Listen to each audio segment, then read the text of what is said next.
All right, we are live now. Yeah,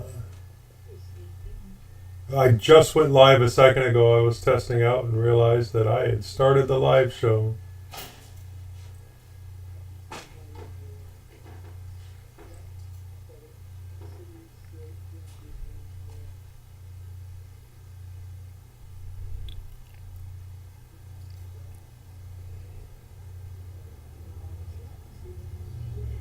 I do need someone to go test and make sure everybody else's audio is going through. I mean, I know mine's going through.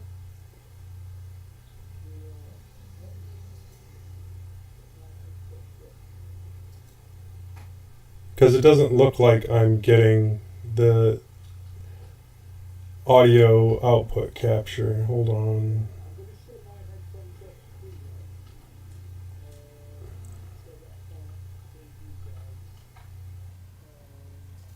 So that All right, I fixed it. have you? Yeah, it should be having everybody else's audio output now instead of just mine twice. So if you go to the stream and check it, and then Josh or Tony start talking, and we can test. Yeah, I get an echo because of being able to hear it twice. Well, you're obviously going to be able to hear me. Yeah, I can hear you, Joe, on the feed, but it comes out as a bit echoey with you. Okay, I evidently my settings also reset themselves for my microphone, and it was back at 100%. Is that better? So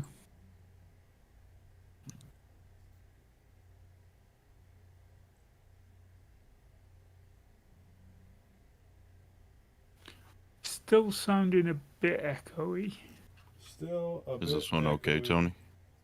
Yeah, you seem to be okay. Okay. No, I was. It's on the YouTube stream that it was echoey, not on here. Okay.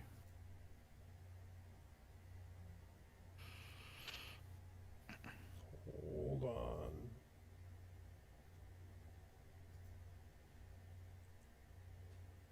I'm going to the live stream now and seeing what you're talking about. Is it because you're getting me on YouTube stream now and seeing? Oh no! What you're talking about? That's a horrible echo. Is it because you're getting me on YouTube? Yeah, it is, isn't it? Oh no! But on here, Joe, it's perfect. You're not getting an echo on the Discord stream. It's only on YouTube. Hold on. It's perfect. You're not getting an echo on the Discord. No, everybody's stream. getting an echo But it's because only on I'm YouTube. listening and listening. You're not getting an echo on the Discord. No, everybody's stream. getting an echo But it's because only on I'm YouTube. listening and listening. You're not getting an echo on the Discord. Round and round it goes. Where it stops, nobody knows. Round and round it goes. Where it stops, nobody knows. I got rid of the echo, but I had to shut off my input stream. Round it goes. Where it stops, nobody knows. I got rid of the strange. echo, but I had to shut off my input stream. Can you still hear you on the Yeah, I can live still feed? hear myself on Strange. YouTube, but I had to shut Yeah. off my input. Oh, that's all right. It's, I sound a little Can dim. you still hear you on the Yeah, I can live still feed? hear myself on YouTube, but I had to shut Yeah. off my input. Oh, that's all right. I Have we got anyone in the live stream yet? Nope. Okay, Don't let me look like see if that bumped up my volume a little Have we got bit. anyone in the live stream yet? Nope.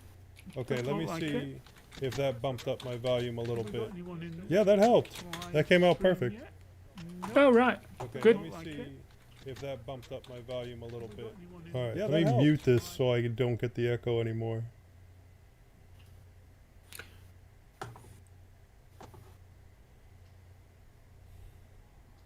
OBS being OBS.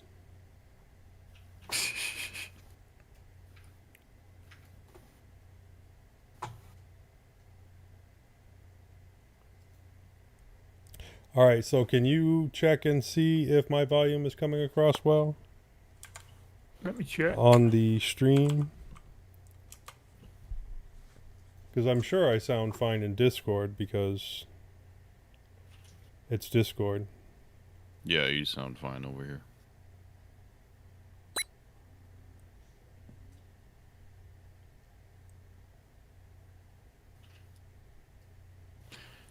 And it's coming across. It's nice and clear. It's just not very. It's very soft. I've got the YouTube crank right up, but it's okay.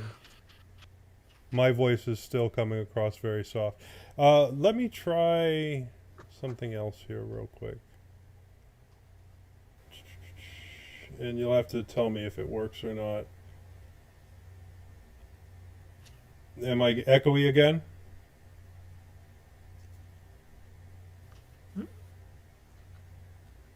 Is my volume fixed or am I echoey? just doing it. Touch, but not too bad. It should be all right. Okay.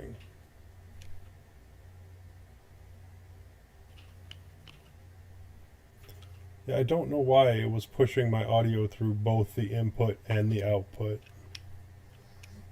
Very exciting. Wunderbar. Right, where is everyone? Get in here. Wunderbar. Test, test, test. Right, 1, 2, where 3. is everyone? Get in here.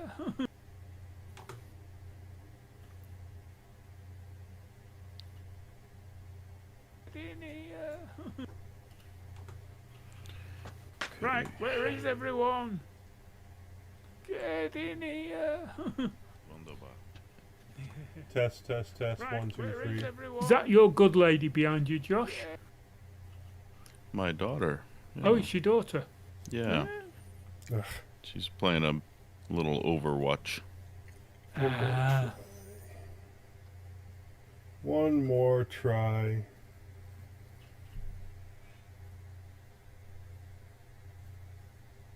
Okay, and settings, and properties, and built-in, and HyperX.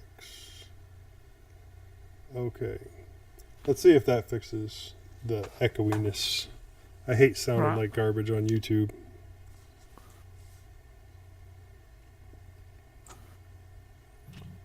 Let me know if it sounds any better. Yeah, it sounds better. Okay.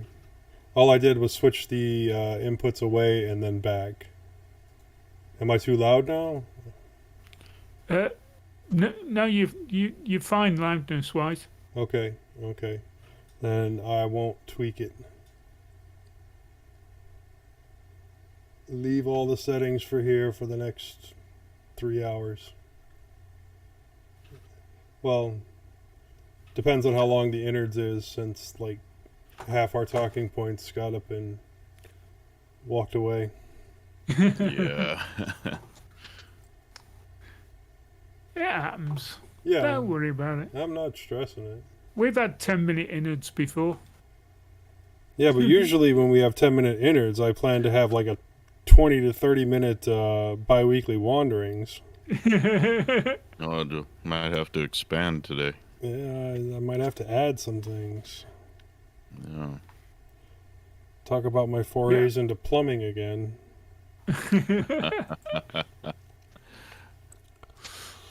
And Yeah, cooking. I only put a very low bi-weekly in. Didn't put much. I'm looking for a proper loaf pan. I know I have one somewhere. If I could have found one this morning, I would have made cinnamon banana bread. Well, Do you use a loaf pan with a lid on it, or do you use an open loaf pan? I would use an open one, but I've never actually done any like bread baking before. This is going to be my first foray into it. Right. But I found a recipe I want to try, and the only thing I couldn't find was the darn loaf pan.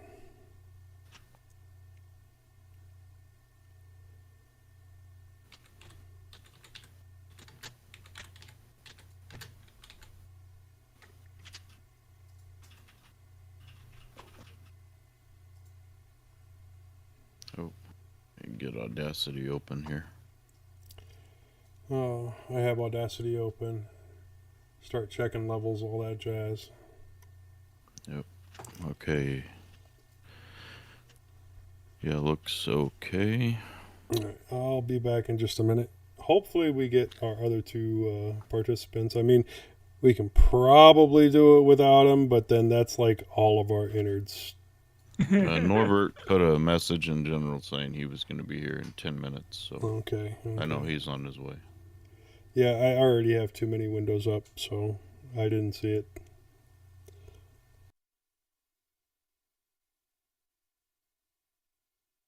That was at 22, so hopefully he's on any minute now. He'll be here. Yeah.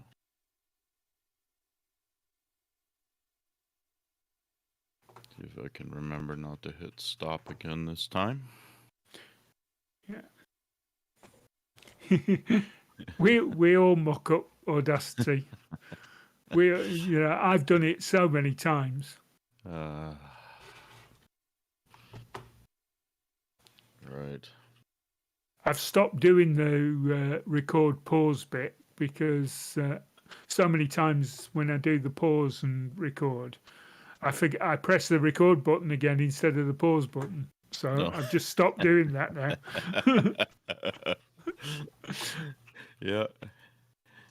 It has to be pretty idiot proof for me not to bust it.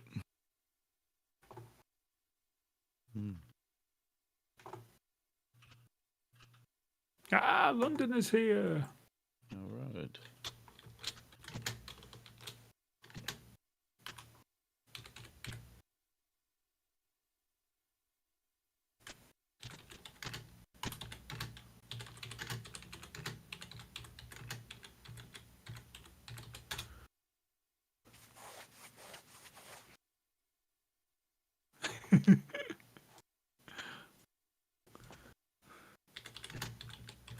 I think I'm going to need to get a larger monitor.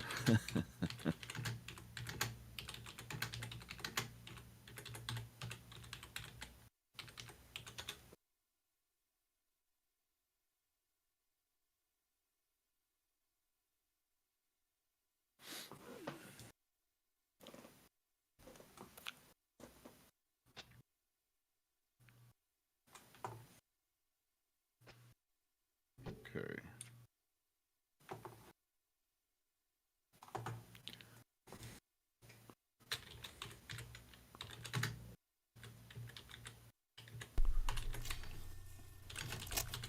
Here's one of those yogurt bars.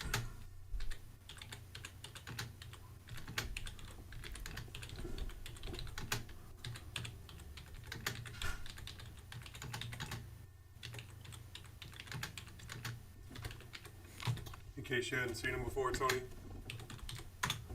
Here's one of those yogurt bars that I made. Ooh, all right. Oh, very nice. Yeah. So have you set that in the freezer or have it's definitely from the freezer. It's the only way to really keep them solid because they are, a yogurt base. Yeah. Now, I wondered if you'd mixed anything else in it to kind of make it. Yeah, protein powder to give it a bit more solidity. And then I was thinking more of something like oats and fruit and stuff. No, I do that with the. I've recently started making protein bars that have a pumpkin puree base, and then oat flour along with it, and then protein powder, and then, generally chocolate chips. It's actually really good. That sounds good. How'd your jam turn out, Tony? I haven't made any for a couple of weeks, but all of it that I have made has been very nice. Oh. Yeah. What did you use? Was elderberry and... I made an elderberry and apple one. I've been using forage blackberries, brambles we call them over here when you forage them. I've been using them, and I made an apple and rhubarb one earlier in the year. That Oh, I had a Have you bit of done- that tonight on some toast. That was really nice. Have you Oh, done I'm the a huge strawberry rhubarb and fan. rhubarb yet? Pardon? Have you done strawberry and rhubarb yet? Not yet. Oh, No, dude. I don't have access to any cheap strawberries, and they're really expensive when you buy them for jam making. Quite sad. We have a place over here that makes a rhubarb pie that's just excellent. It's an old 1970s style diner. And unfortunately, they had a fire in the kitchen, so they're shut down.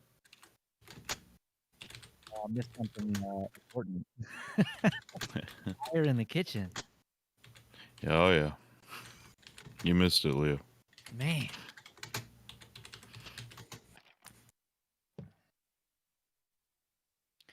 So Joe, you're running it, yeah? Yeah. Yeah. I mean, All right. I expect you to pull my fat out of the fire when I mess it all up. But yeah, I'm gonna give it a go. All right, man. Cool.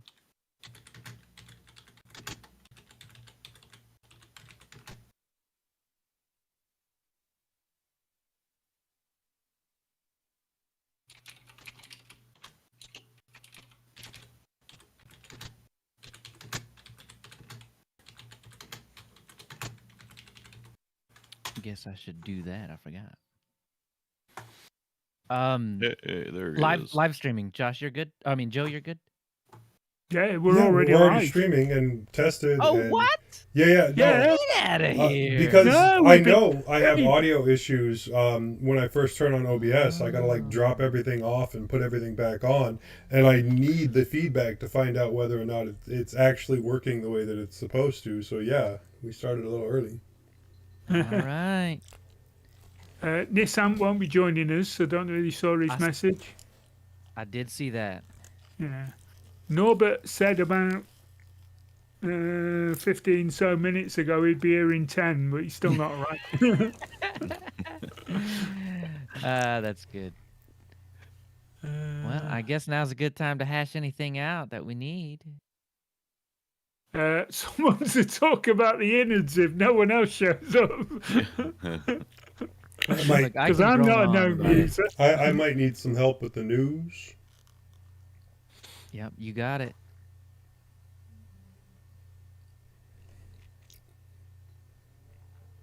I've got a lot to say about the Linux Mint monthly stuff. So That's good because I hardly have anything to say about it. do you have it, Joe? Do you have it set up where you can look at a page when? Well, check the while- stream. I mean, oh, all right. I'm not worried at all, knowing all of this. Look at that. Monthly news is already up. Oh. There's been an London- error in the streaming. What's going on? Uh-oh. What happened? Ah, that was my error. I've just refreshed and it's come back. Oh, got it. Scare me like that. Woo! I know. I know exactly what that feeling is, Joe. I've felt that so many times. The oh my god, oh it was nothing. Yeah. Oops. Londoner says I can't blame you today, Joe, and I disagree. Wholeheartedly, I disagree. Oh, don't worry. I have enough blame for me as it is. That's good. Whatever you miss, I'll pick up the slack on. Thanks For blame, sir. not for anything else. Oh no, I can take all the blame. Don't worry. Where did Lunders say that? I'm not. Oh, chat disconnected. Please wait while we try to reconnect you. Unable to reconnect that'll- the chat. That'll do it. I've just said to Londoner, just wait until the next show. And tell me if this messes up the stream. Oh, live streaming isn't available right now. Is the stream broken? It wasn't a minute ago. I just I refreshed and it came back. It's good. Hey, Clayton. Because it's not letting me see the stream at all now. Oh, In studio. Did it drop? Nope. No, it's here. I'm seeing it. Yeah, I've got it. So the live stream will just keep going as long as OBS is going. So you might want to like log out and log back into Google or whatever. Oh, I see. No, I see what the issue is. It switched Oh, okay. accounts on me, the bastard. It's switched to what? Oh, accounts. That'll do. Yeah. That'll do it. All right. So what are we left with? It signed me out. Yeah, it does that to me all the time. I've not touched it today, so you can't blame me on that. But it happens all the time. Right. Yay, we've blown up already. What's happening with Norbert? I don't know.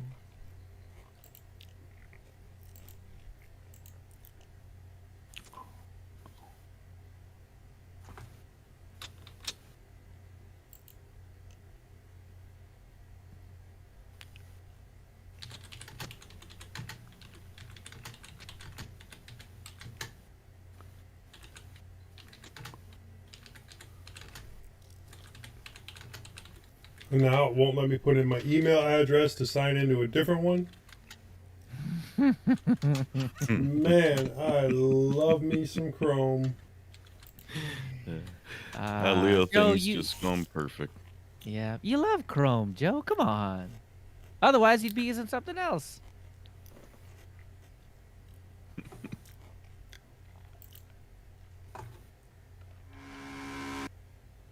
Oh, you know what I don't have? The transition music. Oh, it is in Drive. You can pull it down. Otherwise, you don't. I mean, Yeah, we do. come on, you'll be fine. Just leave a few seconds gap to insert it when we're in the sections and that. You'll be Yeah. all right. That makes it easy. So, Leo, what's if I already do the audio edit for the first half, are you okay for the second?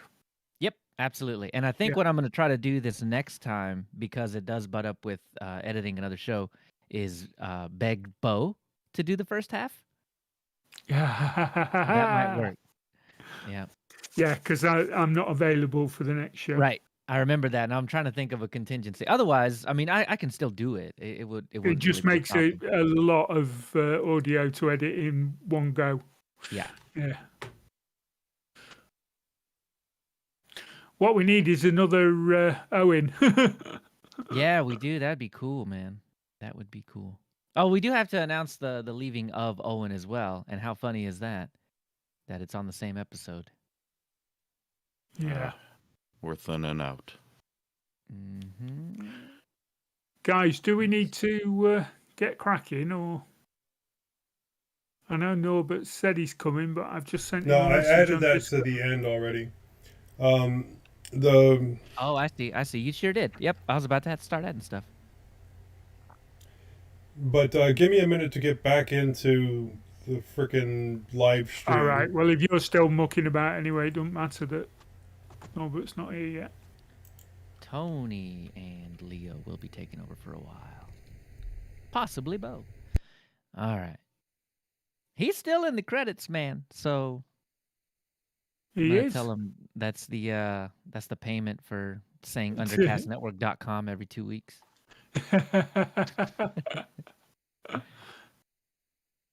Yeah.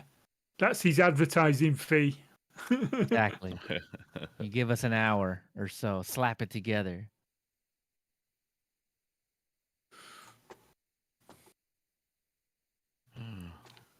Okay. Which account We is can it? Is always- it the mintcast at mintcast.org or is it the mintcast at gmail.com? Mintcast.org. There we go. You're back in.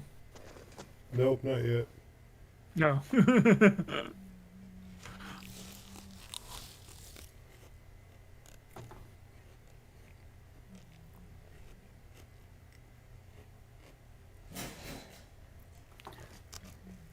I want to make sure that when I go in here, it doesn't break things. Oh, there's oh, one. I heard somebody. Yeah. There he is. Yay!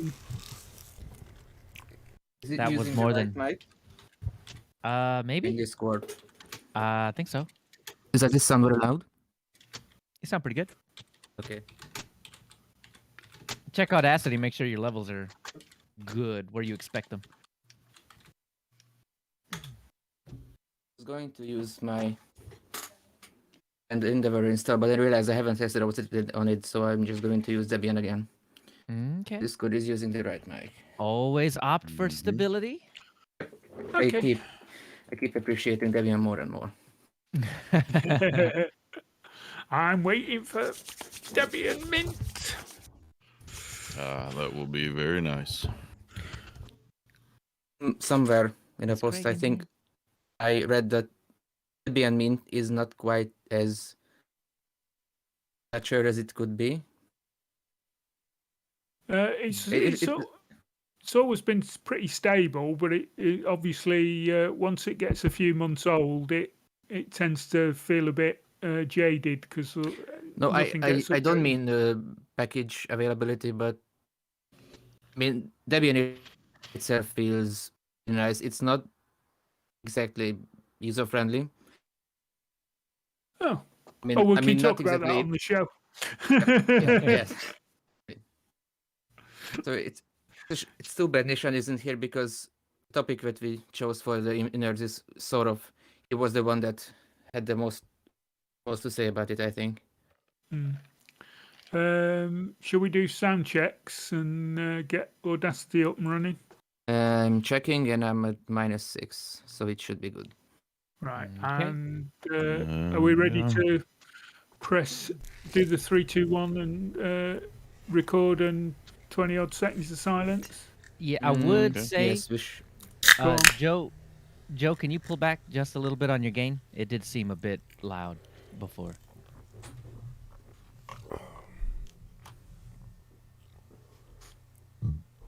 Hold on.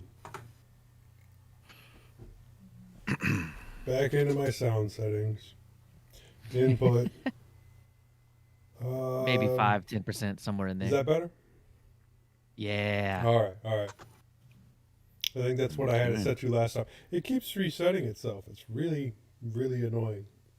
Yeah, that's why I like hardware controls. Mine's actually a little hot too. I do have a Just a hardware touch. control, but I don't want to learn it right now. Yeah. Okay. All right, I'm ready. Everyone ready? Everyone else ready? Ready? Okay.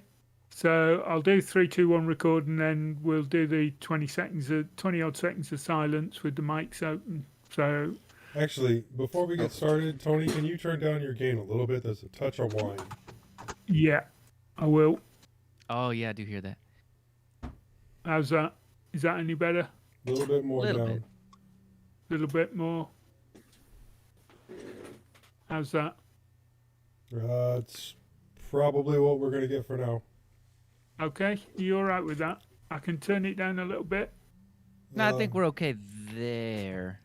It'll come out in post at least. Yeah, okay. I've just cranked it down another little bit, but I don't want to go too far. Right. Okay. 3, 2, 1, record.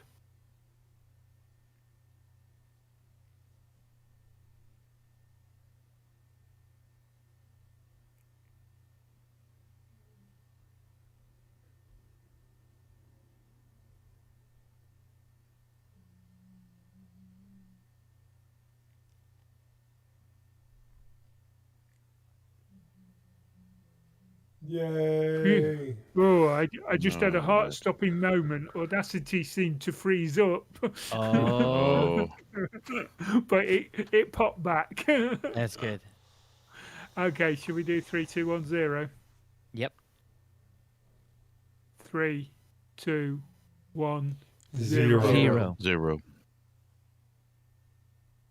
Okay. Good enough for government work. It'll do. It'll do. Okay. Not over to Leo. Over to Joe. Yeah. Well, there will be I'm no off the music hook this today. time. We'll get there. No. All right. My disappointment is immeasurable and my day is ruined. I love that Hot video. What'd you mute. do? Hot Your Legos mute. broke. Oh no. Yep. No, I still haven't still forgot to completely reassemble it since it broke yesterday. Gotta learn to use that hot mute. Yep. I think I still have the. I have to look at my key binding for it. Yep. That worked, whatever you Yeah, did. you muted there Yep. for a second. All right. I think it was mod Super M, but I'm not sure. Okay. Over to you, Joe. All right. Super D. Welcome to For some mintCast. What's that? Nothing. Okay. Welcome to mintCast, the podcast by the Linux Mint community for all users of Linux. Now with more hosting, I'm Joe. Hi, this is Tony, and I've been getting commissioned. Running on hot leaf juice, I'm Norbert. I'm Josh, the Sultan of Swap. And on my very last episode, I'm Leo. This is episode 370. This is episode 370.5. Recorded on Sunday, October 3rd. Livestream information is at mintcast.org/livestream. If you see something that you'd like to hear about, tell us. Send us email at mintcast@mintcast.org. Join us live on YouTube. Post on the mintcast subreddit. Chat with us on Telegram or Discord or Facebook, or post directly at mintcast.org.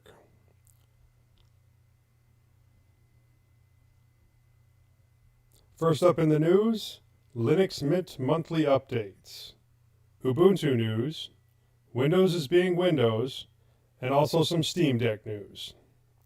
In security, more bugs and more malware.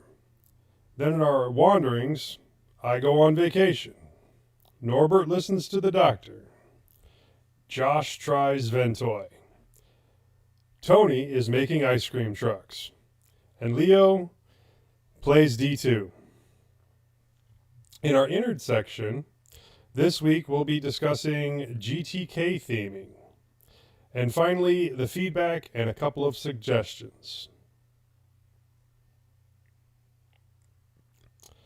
So, first up in the news, we have the Linux Mint monthly news for the month of August. And, Ooh, ooh, yep, mm-mm. the... I'm excited about this. yeah. Leo's dancing. It's I'll okay. probably hand this over to Leo in just a second. But I just wanted to mention the first part, the Linux Mint 20.3 Una is a stable release, and it's planned to arrive for Christmas this year. And it'll come in 3 flavors, cinnamon, mate, and XFCE. And I know Tony was excited about the LMDE5 LC release. Yeah, I've been waiting for this since Debian obviously dropped, finding out when it's going to come. I think I might have been getting mixed up with the 20.3 release as far as Christmas goes, but hopefully LMDE 5 will drop sometime in the late year or early new year. It'd be good. And evidently, Clem & Co. has received some very positive feedback in regards to the new website, and it does look quite good. Yeah, I'm really liking the new website.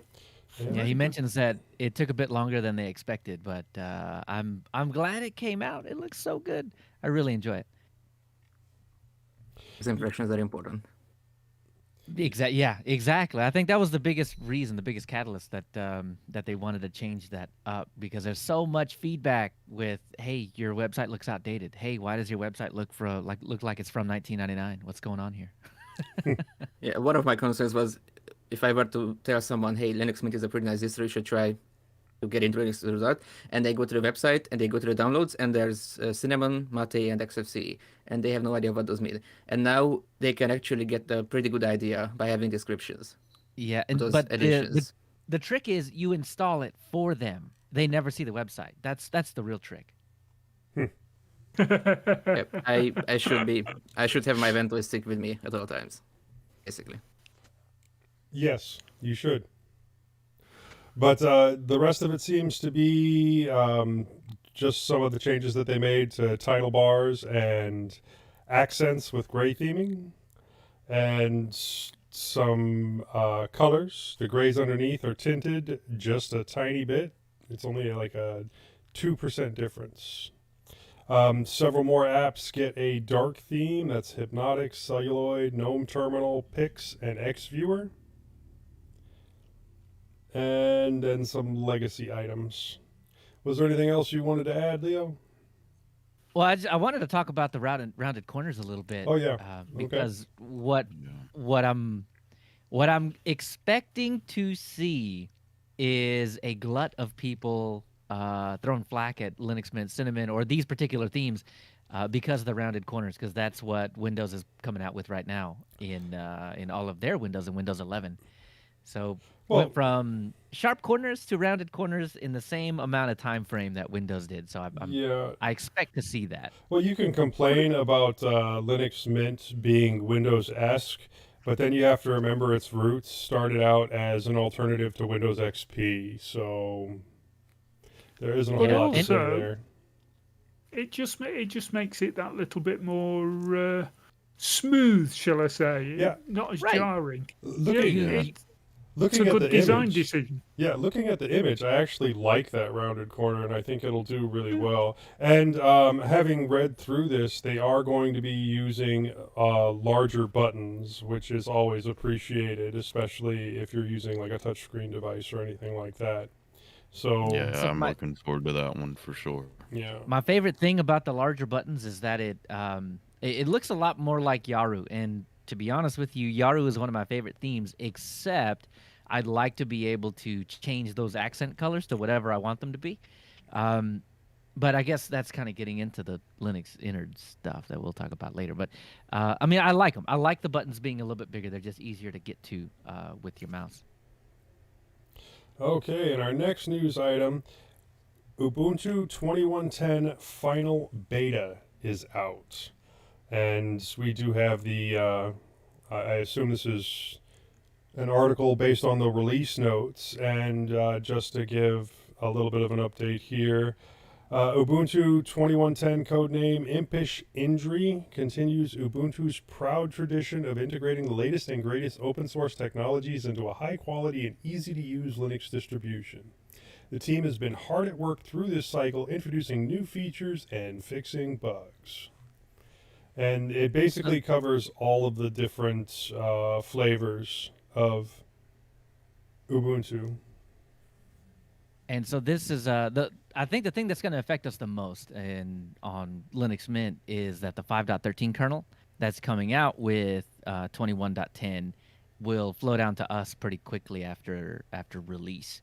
So when is that going to be? That's going to be like October 14th. Is that what? Yeah, October 14th is when that comes out. So we'll see likely by the end of October or so 5.13 available Well, in the kernel picker in Linux Mint. Yeah, what's the base right now? Is it 5.11? I don't know. I don't stick to. On regular installs of Linux Mint, it's 5.4. Is that right? I think so. And then Yeah, 5.4. there you go. And then if you want, you can upgrade to 5.8, I think it is, and then 5.11 is the current one. But you have to do that through the kernel picker. Right. That's integrated into the software updater. So 5.13 will be available eventually, and I'm looking forward to that one because it's got some AMD video card fixes in it that I'll be able to take advantage of. Thanks to you guys, I started, forcing the most recent kernels. Yeah, well, I mean, the cool thing is you click it once, and then it just kind of handles it from there. And it does keep the base kernel up to date, too, just in case you need to fall back on something if something breaks. Right. Which is always good to have multiple kernels there. Yeah, if not, a couple of the current kernel that you're running on, and like the previous one, it's not bad. It's not a bad idea to have another kernel from another branch, just in case something that works. Okay, and our next news item, Gnome 41 is out, and I have to wonder if we're going to do if we should do a show on this. I know we did one on GNOME 40. I'd like to hear if people want to hear anything about GNOME, if they want an actual review of GNOME 41. It might just be very incremental, though. Not that big of an update, but I'm getting more and more excited. I keep checking the Arch repos every day whether it's available or not. Yeah, So you haven't been able to test it out just yet, then, Norbert? I mean, I tried the Fedora 35 beta. And what? So, But- well, what are your basic thoughts on it? Anything Uh, different, change, groundbreaking? It's not that different. It has a few stuff integrated that was previously only available in the GNOME Tweaks, but I use GNOME Tweaks all the time, so it isn't really new in that way. But the new software center looks good. yeah. Yeah. They mentioned the new software app, the new multitasking settings, and enhanced power management. Yeah, they've added that into the menu, so now it's no longer an extension. Oh, Yeah, I really appreciate this, though. I wonder, is the Pop OS one that's integrated there, is it the same thing, or is it a different? I guess a different solution. I'm not sure I- on that one. I haven't tried the pop one. A I think good question, I guess. I think Nishant would be the best person to answer that. He has been doing experiments with battery life on Linux, and he says that Pop OS is one of the best. It works for Yeah. his laptop. And that does work for the majority of people, but for me, when I go down to the power saver option in Pop OS, so it may not be the same one in GNOME 41, but when I do that, apps take a really long time to launch. I expected things to not be super fast and graphics to kind of slow down and things, but I mean this was on another level. It took like 3 or 4 seconds. It felt like using a Snap application on first start. That's really what it felt like. So I need to test Fedora 35, I guess, to kind of see if this is the same thing, if I get the same experience on there versus Pop OS. There's another thing it's not GNOME, but Fedora 35 News, which is previously you had to add the FlatHub repo by hand manually Right. after you installed Fedora. But now, if you install Fedora 35, in the first boot, it gives you a prompt whether you want to enable what it calls third-party repos, which is, I think, essentially FlatHub because it doesn't include RPM Fusion. Right. It- Oh, whoa. it would- So yeah, it would. no. So RPM Fusion is now added when you do the No, third-party repo thing. No, I was hoping it would be, but it only Oh. has FlatHub. But those were my two main gripes with Fedora. They should have FlatHub and RPM Fusion by default, but now at least they have FlatHub, which is a step forward. Yeah. Well, back on 41, the hot corners thing. I was actually thinking to myself, because Pop OS does add it in. Does GNOME actually support hot corners by default? So they didn't. It was an extension for the longest time, and now it No. seems like it's baked in now. In 41, it's baked in.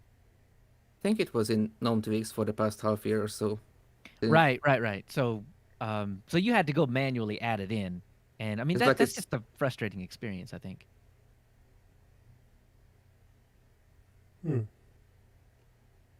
did anybody want to add anything else? The new Connections app is actually really cool. So it looks just like Boxes, and Boxes being the like the virtual machine hypervisor thing, but you have essentially Connections, which is like remote desktop protocol. So you can use RDP for Windows and VNC for Linux, it seems like. So I'm not sure if any other protocols are going to be supported in the future, like the NX protocol. Joe, you and I both use that. You use it via X2Go, and I use it via, well, now X2Go, actually. I don't use much of that anyway, but when I do, that's what it is. What were you using before? No machine? Yeah, so it's the same protocol, right? Yeah. But yeah, it just seemed easier to me to set up with no machine, but I tend to just not use graphical anything, really. Yeah, the only other thing that I find interesting here is I'd like to read up more on the performance improvements, but I think I'd have to actually go through the full release notes to see those. Well, the one thing on that I'm really excited for is that it says GTK4 has a new default GL renderer, which provides faster rendering and reduced power consumption. Okay, I'm going to test this out because Every single GNOME release has gotten better in this area, but on my laptop, which is, I wouldn't say that it's like a low-end laptop. It's an i5-5300U. So it's not fast. It's an Ultrabook type processor, so it's not it's not beefy. But it struggles with anything GTK based. When you get 2, 3, 4, 5 windows on the screen and you minimize something, you can tell that the animations get chunky. And so if this is the one thing that I'm looking forward to actually testing, and I hope they smooth that out, because Plasma does it perfectly. I don't really see any kind of graphical slowdown there, so it's possible. But is GTK up to the task? Can they do it? I don't know. We'll see, I guess. And in further Ubuntu news, and a lot of people might find this interesting, Canonical extending Ubuntu 14.04, 16.04 LTS support to 10 years. So originally they were set to 5 years, and they've extended that out to 10 years. So This brings them into line with 1804, and it's all about the commercial stuff, isn't it? Servers and things like that. yeah, that's Just shows that Canonical's going more towards the commercial world, even though the desktop's still supported. I think their long-term goal is commercial, isn't it? And Well, server world. commercial's where the money is, but Yeah. so yeah, that is understandable that they would want to extend that out and make their commercial clients happy longer without having to necessarily do updates right away. Yeah, it also brings them into line with Red Hat, because they've always given 10 years support for each version. Right. Yeah, I think so. The cool thing though is, I guess, that even us regular folks can get access to this, because you can get so the way that they're getting these 5 extra years is doing the ESM thing, the extended security maintenance that both 18 and 2004 will enjoy after their 5-year original support cycle. And regular folks like us can get a handful, I don't know the exact number, but we can get a handful of machines on ESM to take advantage of these updates. But I think after a certain number, you got to pay for it. And that's what they're, Tony, is what you were talking about. They're really kind of targeting the commercial market with this, just making sure that, if you're doing it at home, you don't also have to shell out money. A couple of machines will be taken care of. Yeah, I believe it's 3 machines you can have as an individual user. Ah, cool. I'm glad you had a number on that, because I would have said 10. I would have, and I would have been wrong. In the end, it'll just be easier for you to upgrade. Well, Just last week, I saw one of my professors running, I think, Ubuntu 16.04 on her laptop. It could have been 14.04, but it was the old Unity layout. So what did I want to say? But there are a few people that will be running 1404 as a home server, so it will be useful for people like that don't want to reinstall the server. Yeah. So it gives them that flexibility. I was faced with that in Ubuntu 16.04, so I upgraded to 18.04 with my web server, and things mostly worked, but I started running into issues where the database would overflow and just die, and it wouldn't tell you. Nothing would restart, and I would go to the website and it would just be down. So great.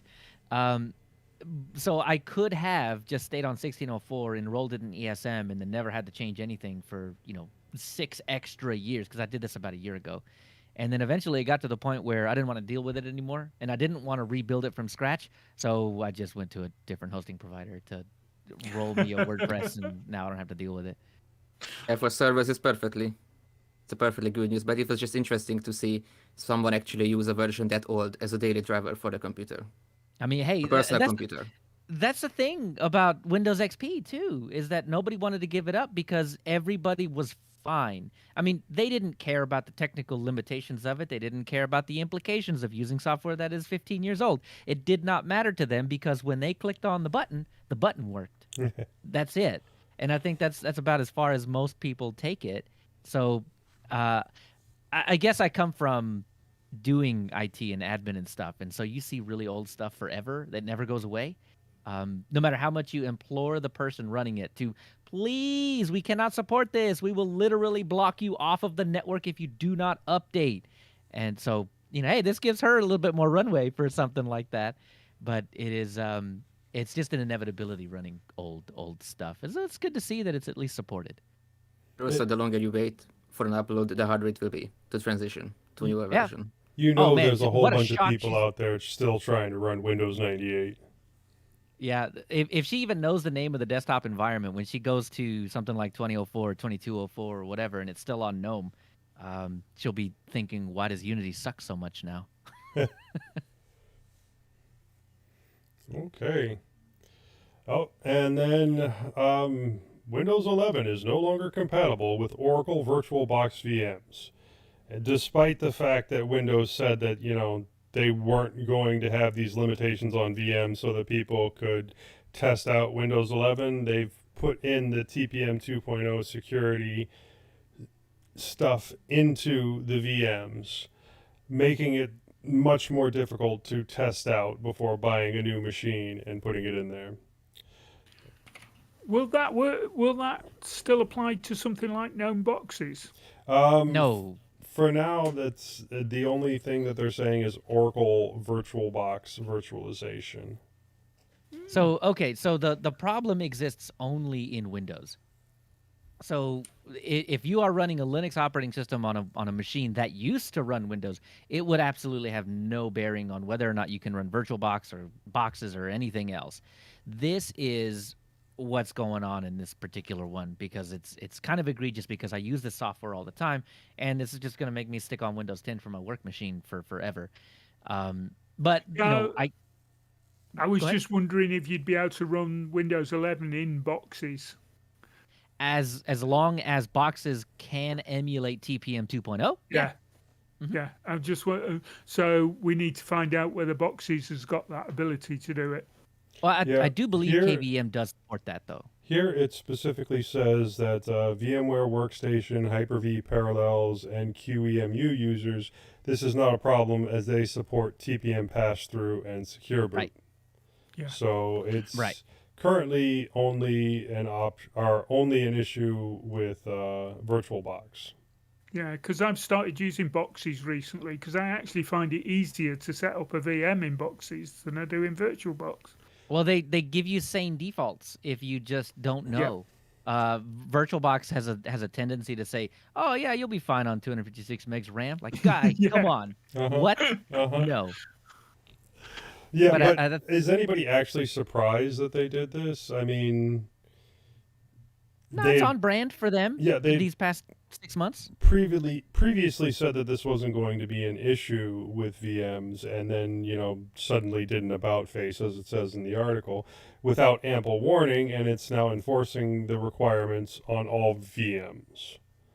So Right. So if you can officially get Windows 11 on your machine, then all the other hypervisors will take care of it. Will allow you to run a VM. Some of you can go get VMware Player or something if you want to get it working. But I also think VirtualBox will fix this before you'll really run too far down the line. So I guess it's not really that big of a deal. It's just news now because VirtualBox doesn't support it and everybody else does. So long as Oracle or whoever can patch that, allow that pass through for TPM 2.0, you'll be okay. And otherwise, stick on Windows 10 if you really, really like VirtualBox until they patch it. I'm still waiting for Windows 11 to come out and all these older machines to suddenly hit the used market. See, For I next to heard that nothing. last night too. I don't think it's going to happen. I really don't. You just No, I won't. think people will just stay on Windows 10.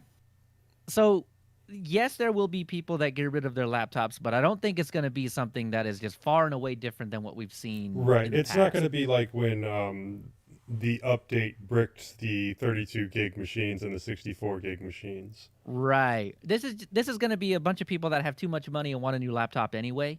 So I don't think it's going to be, you're not going to, if you're looking at the graph, it's not just going to shoot right up. You're going to see a bump, and that's basically going to be it.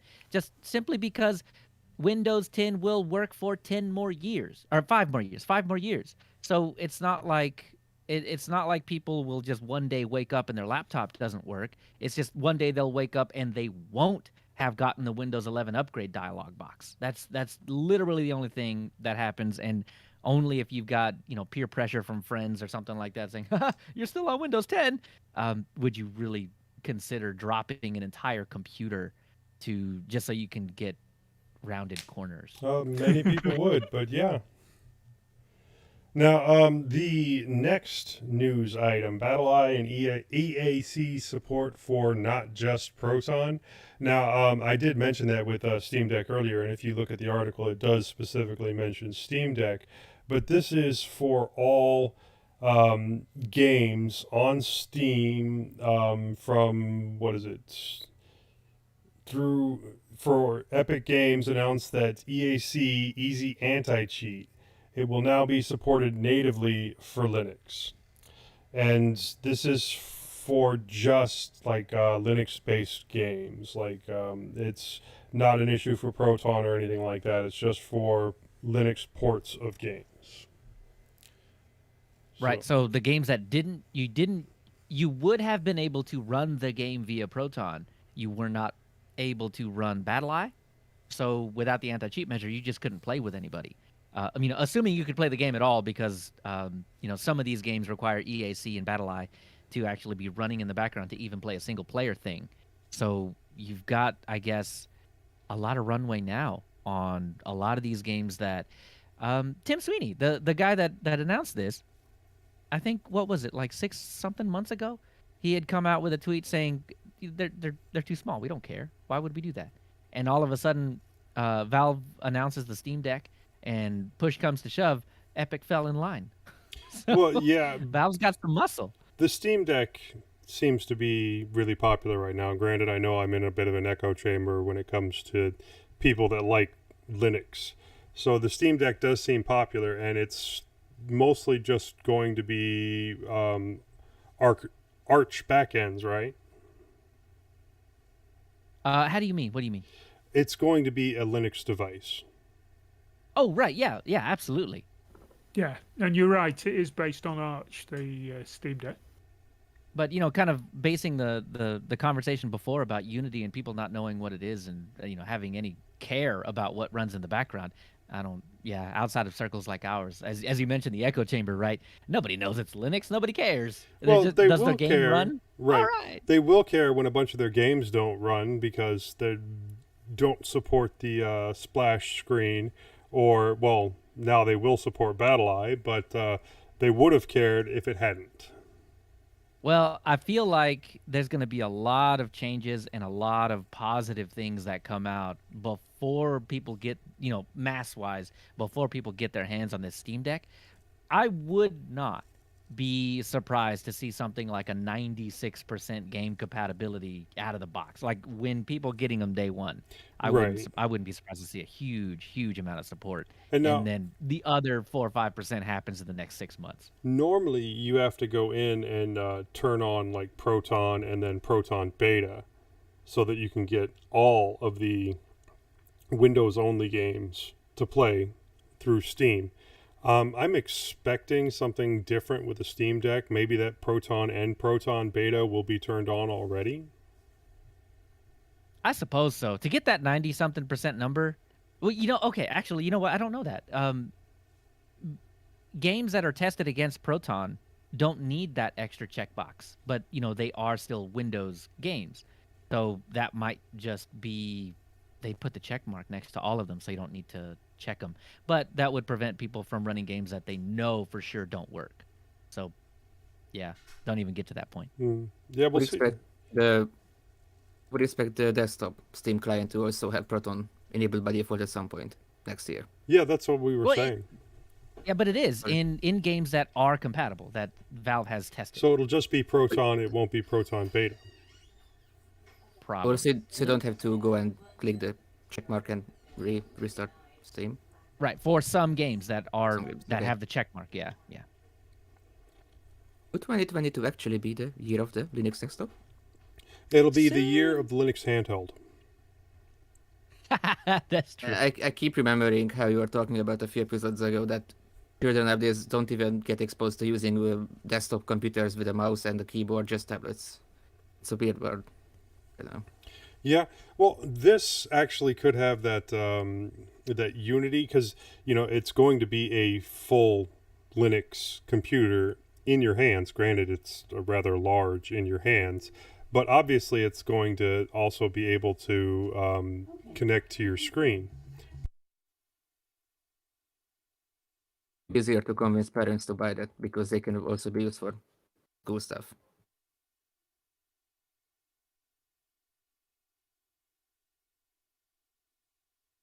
Hold on.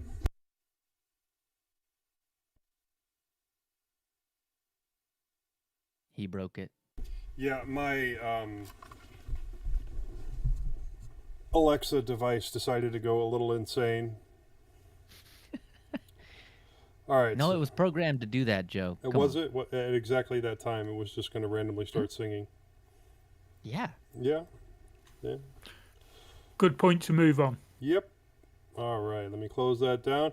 And that's the end of the news. Next up, security update.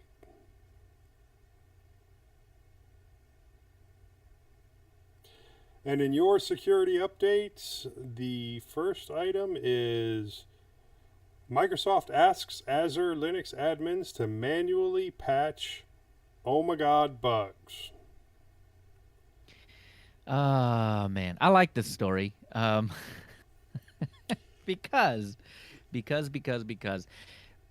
don't have a Linux flaw here. Usually I'll bring in Linux stuff or stuff Linux adjacent, and this is Linux adjacent. But it seems that the OMI, which is a software agent that is installed in Microsoft Azure on Linux VMs, if you check a box, right? So, you step in this puddle for yourself, I guess.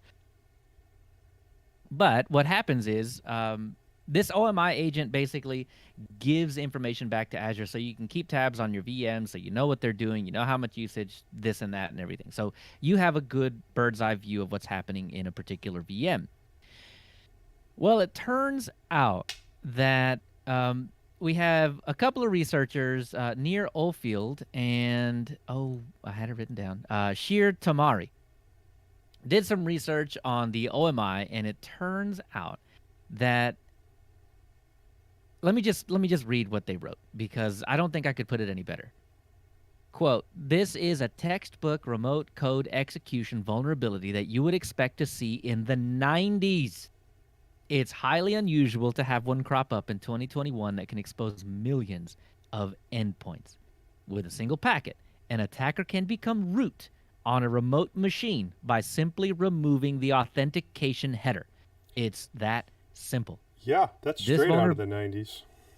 This vulnerability can also be used by attacks to obtain initial access to the target Azure environment and then move laterally within it." So, That's even easier than like an SQL injection. right. I mean, so you just capture the packet that you're already going to send and you remove off the authentication information off of it. So instead of, knocking and saying, "Hi, my name is, can I come in?" you just don't announce yourself. And this OMI software just says, "All right, cool. I don't need to know who you are. Just come on in." And OMI has root privileges. So you have agents that do have elevated privileges, but I don't know why you would give an agent root privileges. So you end up in a situation where once they log into your machine without logging into your machine, they can do whatever they want. And they note that you can move laterally within an environment. But because if all of your VMs have this OMI thing installed on it because you checked a box because you trusted Microsoft, because why wouldn't you trust Microsoft to do security audits? Then all of those machines, regardless of whether they're exposed to the internet, if one of them is exposed to the internet, then that's their in. And then if they are exposed to each other, then you can just skip from one machine to the other as long as they have that OMI thing on it. So that is pretty egregious, right? That is not great. Straight out of the 90s. Yeah. Well, knowing this, Microsoft would absolutely rush to patch every single machine in their environment, right? No. No, they didn't. Well, okay. I mean, why? So here's my thought process, right? Here's what Microsoft should have done. They should have hacked into your machine using the OMI flaw, installed the repository, which wasn't installed in the first place. Install that into your sources list, come back out, and then force your VM to do an upgrade on that package. That's, I feel, but you wouldn't do that, right? Because of the way that it looks, using your own flaw to fix your flaw. But the actual answer is all of that stuff, go do it yourself. I know that you opted in to this particular software, but if you wanted to be up to date so you don't get all your stuff hacked in the next day or two and then get crypto ransomed, then you need to go fix our problem. Go, hurry, go. Yeah. But considering how well the fix for the print spooler went, I don't find this all that surprising. It's not.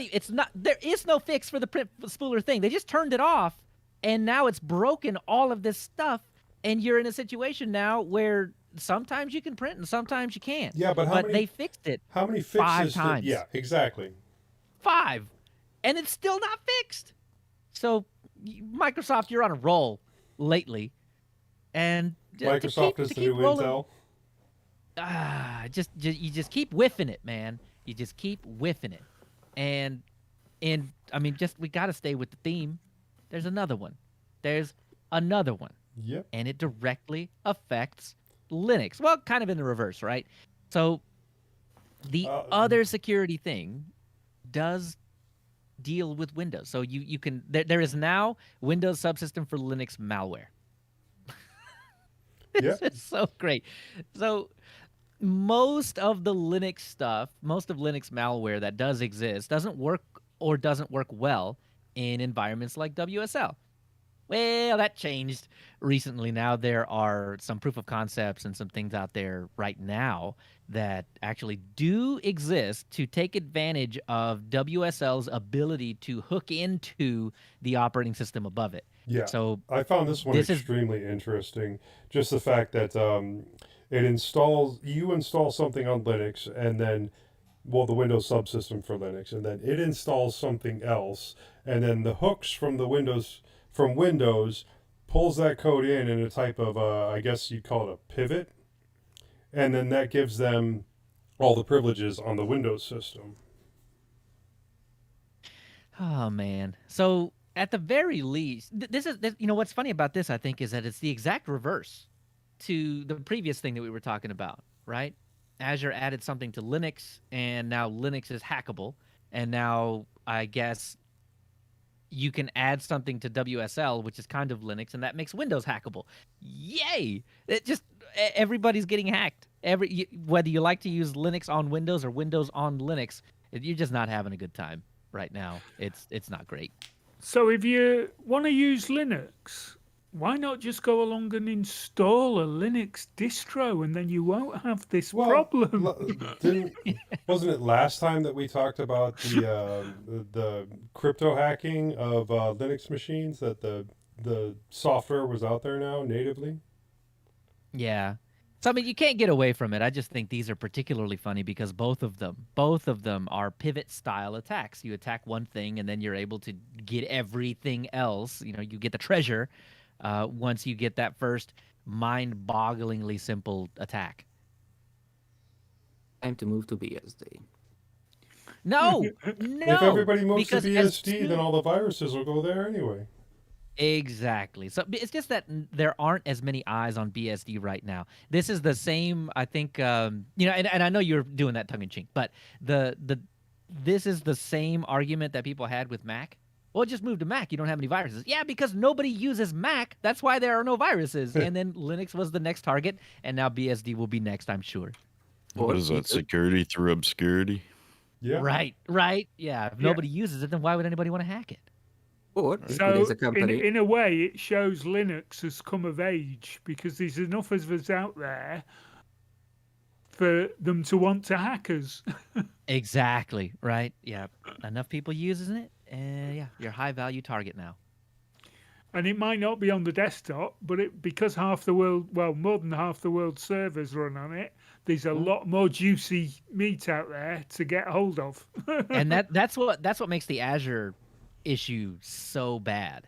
That I mean, if you're mainly Windows but you're implementing Linux, you're likely to go to Azure, and well, this one's not going to work very well to you, because the whole thing about that was that you're trying to integrate it into your Windows environment and view it the same as your Windows environment. So of course you're going to use that module that they put out because it's made specifically to integrate it in with your environment. So, people that blindly checked the box.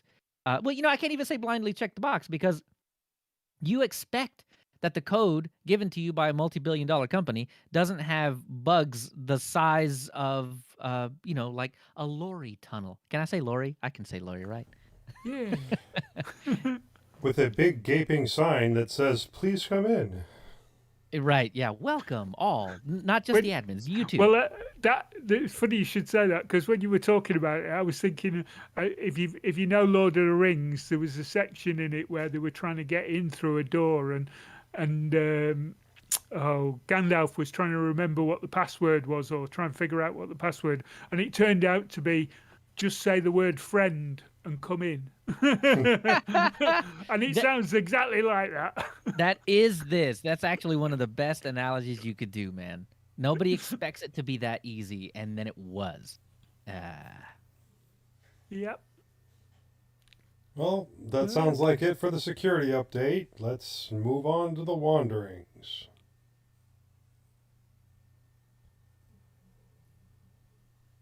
And for this 2 weeks in my bi-weekly wanderings, I took last week as a vacation.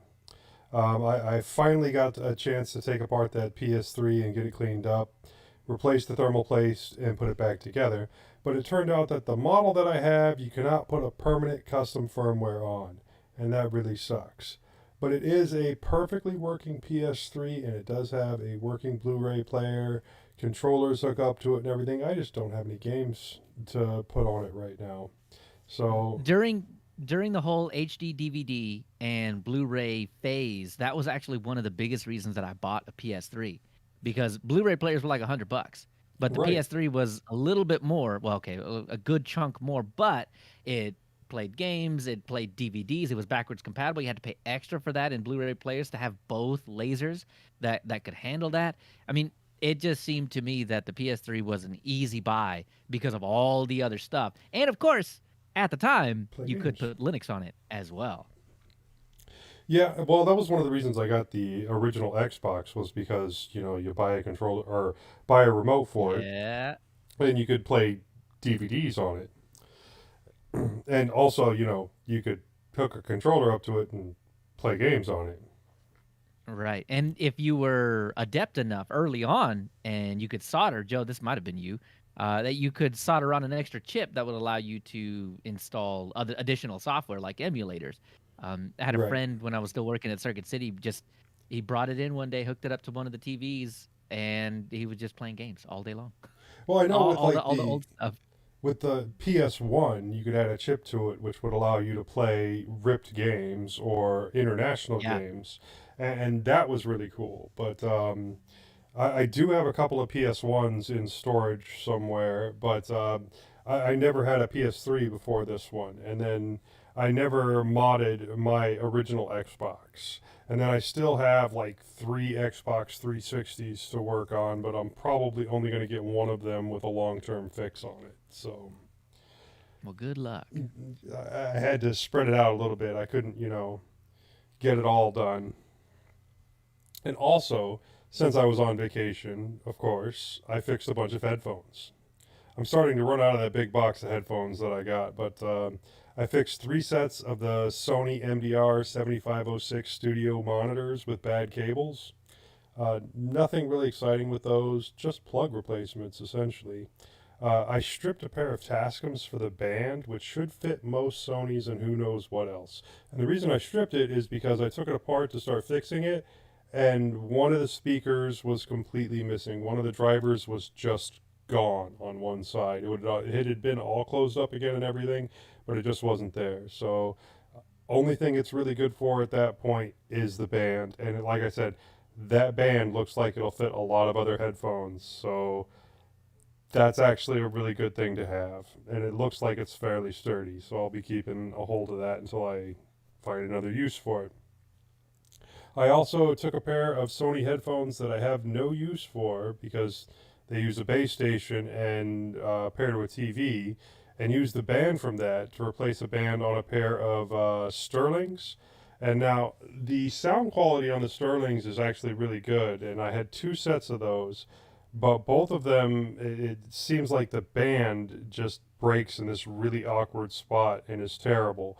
But being able to put it on another band, it sounds good, but it's also the one that I was complaining about previously that I had made one-sided for my son, where it uses a proprietary connector. And so I used the cable that was on the Tascams to replace that proprietary connector.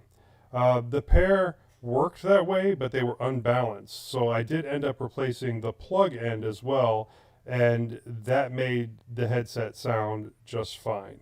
Now, it'll probably collect dust forever on one of my headphone hooks, but I did enjoy doing that fix. So I got 4 LSTN in-flight Delta headphones with lovely wood finish from eBay. Somewhat interesting headphones that come from Delta Airline for all the passengers. They sound decent, but not necessarily great.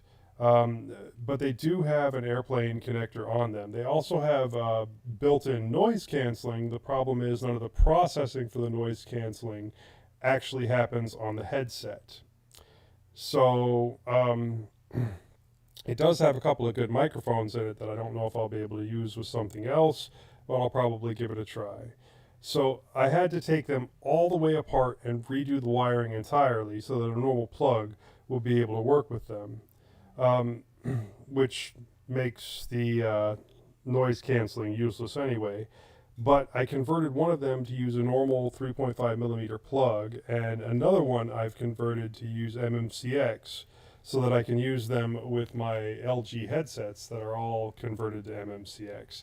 And while I said that the sound was decent but not great, when they're hooked up to my Bluetooth headsets, they thump and they sound actually really good. So I definitely will be putting them in my work bag to use when I don't want to pay attention to the people around me. I also 3D printed a whole bunch more headphone holders since I was fixing more headsets, to help me get a lot more of those headsets just out of the way. Right now I have way too many headsets, and I'm going to have to sell some and probably gift some to friends and family. I took apart my computer and cleaned it up, and I put it back together. I also tried out that RAID tower that I got for $20, but I had a problem with the eSATA PCIe adapter, which I found out completely not Linux compatible. Everybody has that problem with it. I'm going to try a couple of different things later on to try and get it working, but for now I'm going to keep using the 2-bay that I have. I did finally, since I had it apart and was cleaning it up, I moved that 8 terabyte to internal storage and put that 2 terabyte to external storage. And I also transferred the 1.4 terabytes of data I had on there over to the 8 terabyte and cleared off the 2 terabyte. And yes, that still took a couple of hours. My 3D printer was having a really bad problem with bed leveling. I would get it level and then I would rehome and it would be off again. Or I would get it level and think everything was good and start a print only for it to be printing a couple of millimeters above the bed in midair. It actually turned out to be a really simple fix, and all I really needed to do was tighten one of the wheels on the X-arm so that it wouldn't wobble up and down. It did take some research to get the right idea on what to fix and a bit more on how to fix it, but now hopefully I won't need to level my bed 16 times in order to get one correct print. I did a couple of prints afterwards and it really did come out great. Previously, I had tried replacing the springs, and I was disappointed that that didn't help. But tightening that arm up, I guess there was just that little bit of lateral up and down movement that wasn't even because it was a little bit loose.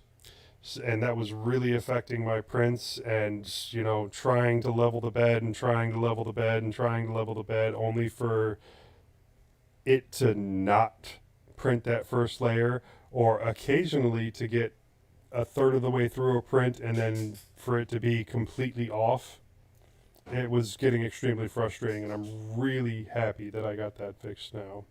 And a couple other things that have been going on, but that's where I'm going to cut it off.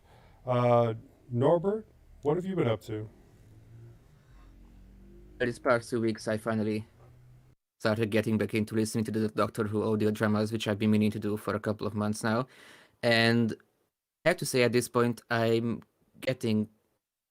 kind of enjoy them more than the episodes themselves of the classic series, because I'm still on my very slow first watch through of the classic Doctor Who series, which I think I started 8 or so years ago. It was a bit slow getting through the black and white episodes, but once I got to the third and fourth Doctors, it was getting hooked on the show. But that's not what I wanted to say. Yep, cut. Now, for the Doctor Who audio dramas, if I remember right, you said you were a fan of the 8th Doctor. Yeah, I've been really listening to the main range audios of the 8th Doctor a couple of months ago, but now I'm getting back into listening to the 4th Doctor audios, because I'm still on my first watch through of the classic series, and I decided to listen to the audios chronologically alongside it. So right now I'm at the point where the so right now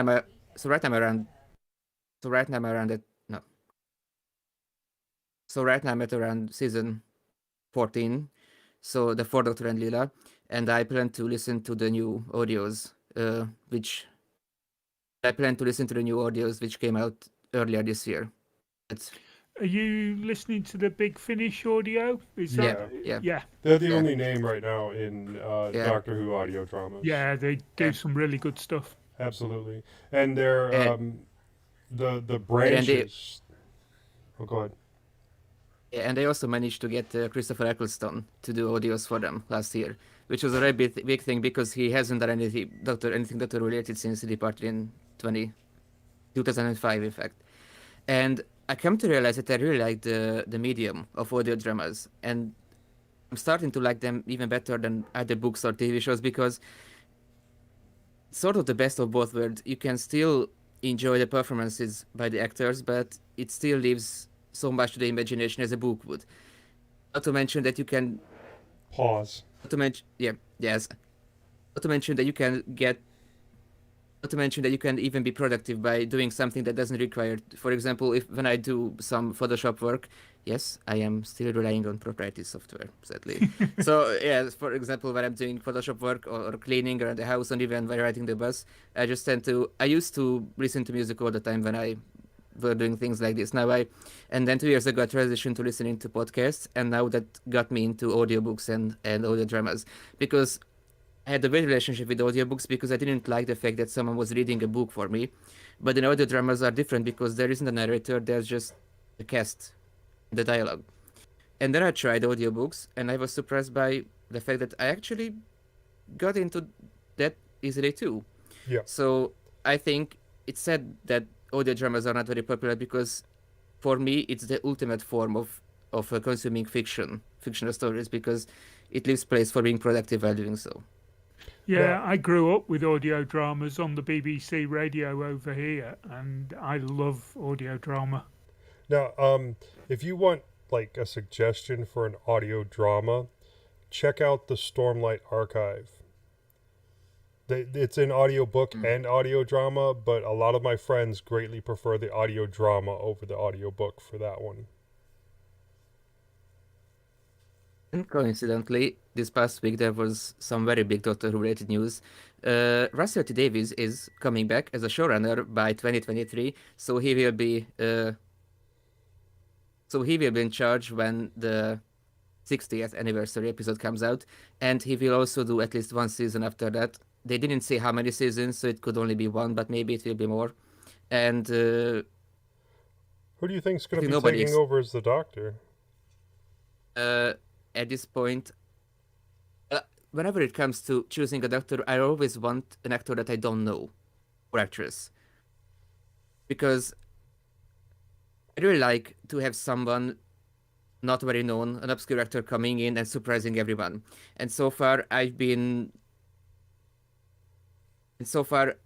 think the vast majority of doctors who were casted were really capable actors and they were fit for the role. Even when the writing wasn't very good, for example, for the Sixth Doctor, I actually listened to some of the Sixth Doctor audios and I was pleasantly surprised because I haven't seen those episodes yet. I haven't gotten to that time of the Fourth Doctor era. But I listened to some of the audios with the Sixth Doctor and he is actually a very good doctor if he gets good scripts. Well, same thing with like Peter Capaldi, which is the new stuff as opposed to the Sixth Doctor, which was what, Colin Baker. Yes, after Eccleston, Capaldi is the one who I want to get. No, sorry. After Eccleston, Capaldi is the one who I'm waiting for the most for to get a Big Finish series because he also didn't get as many good episodes as he. Sorry, cat. No, the writing was absolutely terrible for a couple. It wasn't because there were a couple of good episodes. Yeah, a couple of good episodes is not an excuse, but He was a great doctor for every episode. It's just the writing was not that good. yeah, that was my problem with the series 11 and 12 because the writing still wasn't very good, but then we got some weaker acting as well alongside it. I think a lot of actors and actresses who were cast for the Chibnall era weren't very well. I'm not sure.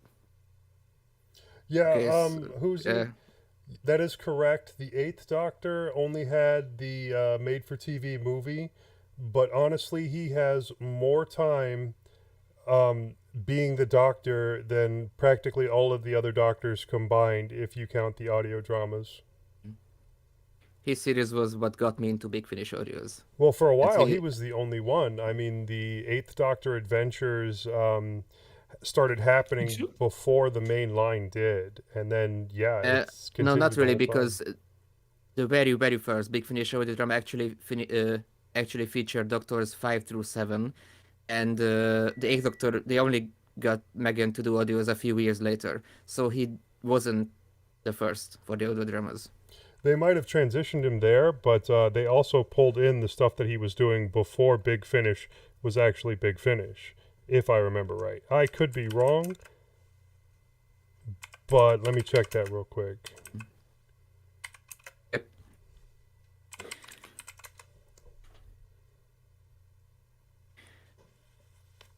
So on the Linux side of things, I was really prepared to go into this episode and sing odes. Is that a thing in English? Is that a saying? To sing odes of something? We have that in Hungarian. Like to sing the praises of something? Yeah, so praises. Okay, let me start over. Okay, sorry. So on the Linux side of things, I was really prepared to come into this episode and praise Fedora for its Gnome implementation because I was planning to switch to Fedora on my laptop, but then last time I was talking about how the AUR is great for obscure software that I need for university stuff, and of course I said that and I meant that, but it was only in the past 2 weeks that I realized how true that is because there was an increasing number of software that I had to get for university, and I could have either gone the Deb route because a lot of them are available through Deb, but some others were only available as tarballs, which you had to download and do manually. And all of the stuff was on the AUR. So I think I'm settling for Endeavour OS in long term on my laptop. So that's now the second device where I stopped distro hopping. So I have Void on my desktop and I have Endeavour on my laptop. So right now I'm still waiting for the Ubuntu and Pop! OS 2110 to come out because I want to test them on the tablet, because I've been running Arch on the tablet because I believe that a minimal system should have good battery optimization. But after hearing Nishan talk about how Ubuntu Mate and the Pop! OS have really good battery optimization built in, and after having tried my tablet with Windows on it and it having significantly longer battery life, I realized you don't really have to look at RAM usage to optimize the battery. It's more important to optimize the CPU usage. So for the first time in, I think, a year, I'm actually excited to try something Ubuntu based. And maybe, who knows, I will stick with either Pop! OS or Ubuntu Mate on my tablet. And still university related, I think I found a field for that could, sorry. And still, and still university related, I think I found an interesting field which could, in which I could find a potential topic for my master's thesis, which is archaeogenomics. So basically, genomics is basically studying the entire genome, all the genes, all the DNA combined within an organism. And the tricky part is archaeogenomics works with ancient DNA, like from human and animal remains that could be hundreds and even thousands of years old. There have been experiments where they could successfully sequence DNA from millions of years of old animals. But the thing about DNA is that it deteriorates over the years, and those DNA fragments that they can get and they can sequence, get the actual bases, A, T, G, C, they get shorter and shorter with each decade and hundreds of years. So then you have to sort of put together like a jigsaw puzzle, the entire genome, the entire chromosomes of a being, which is basically for modern organisms, for example, a human, you would just take the DNA, slice it up to short segments because a short segment is easier to read, and then you would get all of these short reads, you would align them, so if they have a lot of overlap, you could assume that they are the same segment. And with all of these overlaps, you can reconstruct the entire genome, the entire DNA. So I've got one question. Yep. This is all leading to how much longer until we have Jurassic Park? I'm not sure, but I could look into it.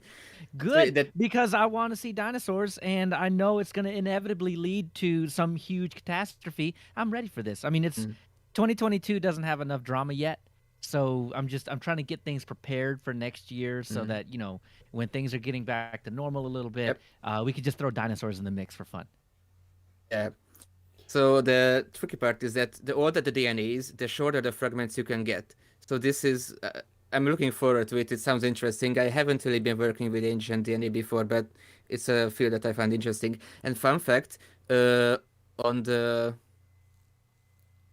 Little Ed paper, when they were looking for students to work at the lab, experience with Linux, mainly Debian and Bash, was actually a requirement. So wow, I'm really glad that I got into Linux, which was also because of university, but I'm starting to see the benefits of using Linux more and more. Nice. Yeah, and I think that's it. That's it for me. Hold for on, this past hold on. weeks. I want to admit that I was indeed wrong. Looking at this, I can see that Paul McGann did his first episode for the Doctor Who Monthly Adventures in 2001, but Peter Davison, Colin Baker, and Sylvester McCoy did their first episodes in 99. Yeah, which was the Sirens of Time, the very first Big Finish audio. So wait, Megan was doing audios before Big Finish? If I remember correctly, yes. But this is Doctor Who, The Monthly Adventures.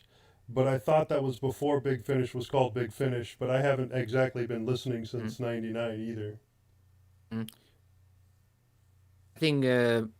think Davies. So Davison. Is it Davison or Davidson? Peter Davison, right? For which one? Yeah, Peter Davison. Fifth Doctor. Yeah, this part shouldn't be in the edit. So as far as I remember, Davison, McCoy, and Colin Baker started Big Finish audios in 97, and Megan started in 99. Okay, I don't see that McGann had any in 99. I see that he had his first one in 01. No, sorry. The Doctors 5 through 7 started in 99. I think, and Megan started in Oh, 01. one. Yeah. But I thought there were some short stories that happened before that, but I would have to look through my collection to see if I still have any of that. Either that or Yeah. look under the actor. Either way, I guess I am very lucky because a franchise that I already liked had a lot of audio dramas. But if anyone out there hasn't tried audio dramas yet of any franchise, I highly encourage people to do so because it is a really great medium. If someone likes to read, and they would read on a bus and situation that it's not very comfortable to read, it could be a good replacement. Yeah, I can't Listen see to audio dramas. I can't see any mention of him doing anything before 2001. So yeah, I guess it had to be through Big Finish Audio, and the first one would have been Storm Warning. Okay, I guess that's it for me for this episode. I mean, not the entire episode, just Wanderings. Josh, what have you Yeah, been the up whole to? the whole episode's over. It's over. Yep, we're done now. Thanks, Clam. Uh, I Well- hope that didn't peak. yeah, with all these new betas out, I decided to update my Ventoy drive to the latest version, and I tried out Yes. Fedora 35, as well as Ubuntu Mate and Xubuntu 21.10. And, Before we hit your thoughts on that, I want to know, how did you upgrade Ventoy? Did you do it in the command line, or did you use their new GUI? I have not used the GUI yet. I just did it the old command line way. That's the right way to do it, but the GUI, I mean, it's the same GUI that you get in Windows. I just need to throw that out there. If anybody's using Ventoy right now, and you were one of the ones that were complaining about, oh, why do I have to use it? You still kind of have to use a terminal to launch the GUI, but after that point, you don't have to make, crazy decisions like dev SDA or B or, oh no, I nuked my whole file system. Something I'm always worried about, so I always seem to go into disks and just double check beforehand. Always a good idea. Yeah. Is it the installation part that got a GUI? Because I was under the assumption that managing your Ventoy drive got a GUI. Well, the managing is just opening it up and dropping files into it. Yeah. But yeah, it's the installation and the upgrade process. So going from version to version, or just starting a new fresh disk that you get a GUI for. But Windows has had it, and Linux has not, and there were a lot of complaints because it had not. And we have to have parity. Yeah. Yeah. So, yeah, anyway, seeing as how they were all betas, I didn't really go too deep into it, but did check out Gnome 41 on Fedora, and it looked like most of the improvements were iterative, as we'd touched on before. I did install tweaks to get a Dueta dark theme on there, and it looked pretty good. But Gnome is just still a bit too inflexible for my taste to use as a everyday driver. So I moved on to Ubuntu Mate and Xubuntu, and both were excellent. They looked very similar to what they've been in the past, and I could happily use either one as a daily driver if needed. I thought Ubuntu Mate, touching on what you said, Leo, looks really nice with that new, I think it came in on the last release, but that Yaru theme. They have a Yaru dark, yeah. The Actually- lime green, and here's what I want. I want that in cinnamon with a matching cinnamon menu theme thing, so that I can stop drooling about it and just not having it. Oh, sign me up. I'm with you. Maybe we can Oh, yeah. petition Clem. That was what got me. Please. Please. That was what. That was good. No. That was a. I can't tell. Yeah. I also tried Ubuntu Mate, and that was what got me to like Yaru too, because I've been using the Adway the Dark theme, and now I am not using Ubuntu now. I'm not using Ubuntu Mate on my tablet, but I kind of stole that theming, and I'm using Yaru Green, Mate Green. Yeah, when I need That's something fun. that doesn't have a bunch of animations, it's usually Mate that I go for. Yeah. I like how the title bar is just a flat color because the elevated theme has a very subtle gradient on it, which doesn't really look good on my screen. So I'm not sure if Adwaita will have a flat color theme anytime soon, but I think it will be an improvement.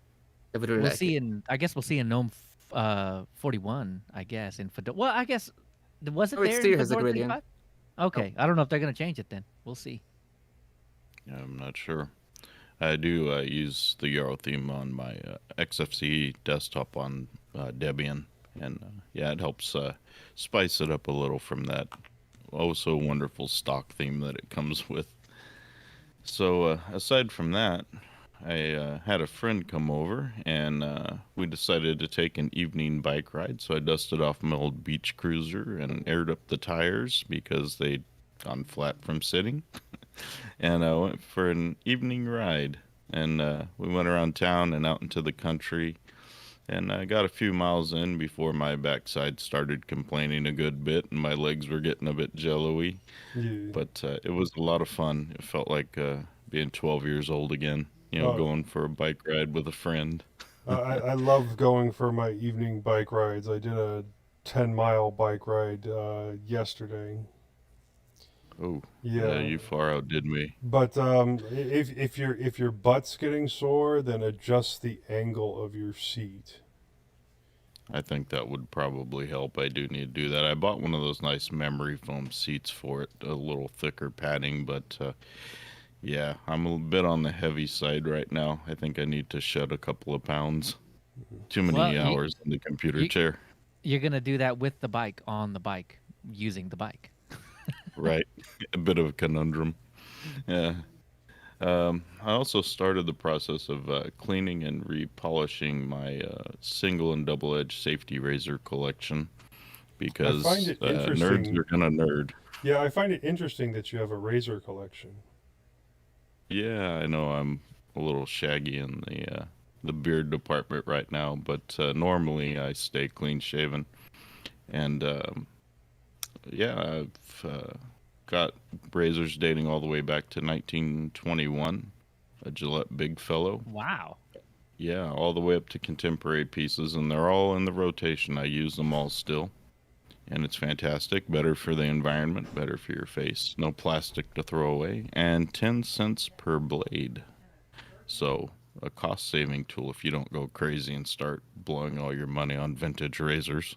Well, right. Yeah. Infinity blades. Once you get a good one, infinity. Hey, we have to have Right. something that keeps us busy.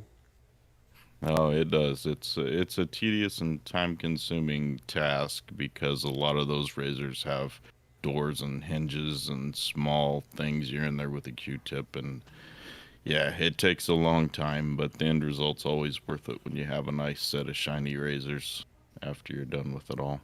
A nice shiny face too. Ah, if you've done it right. Because let me tell you, when I first started, I didn't realize that I never actually learned how to shave. I was surprised at how much technique there was in there. And if you don't do it properly, yeah, there's not so much safety in those safety razors from yore. Yeah, well, you ever seen somebody go through the techniques of doing it with a straight razor?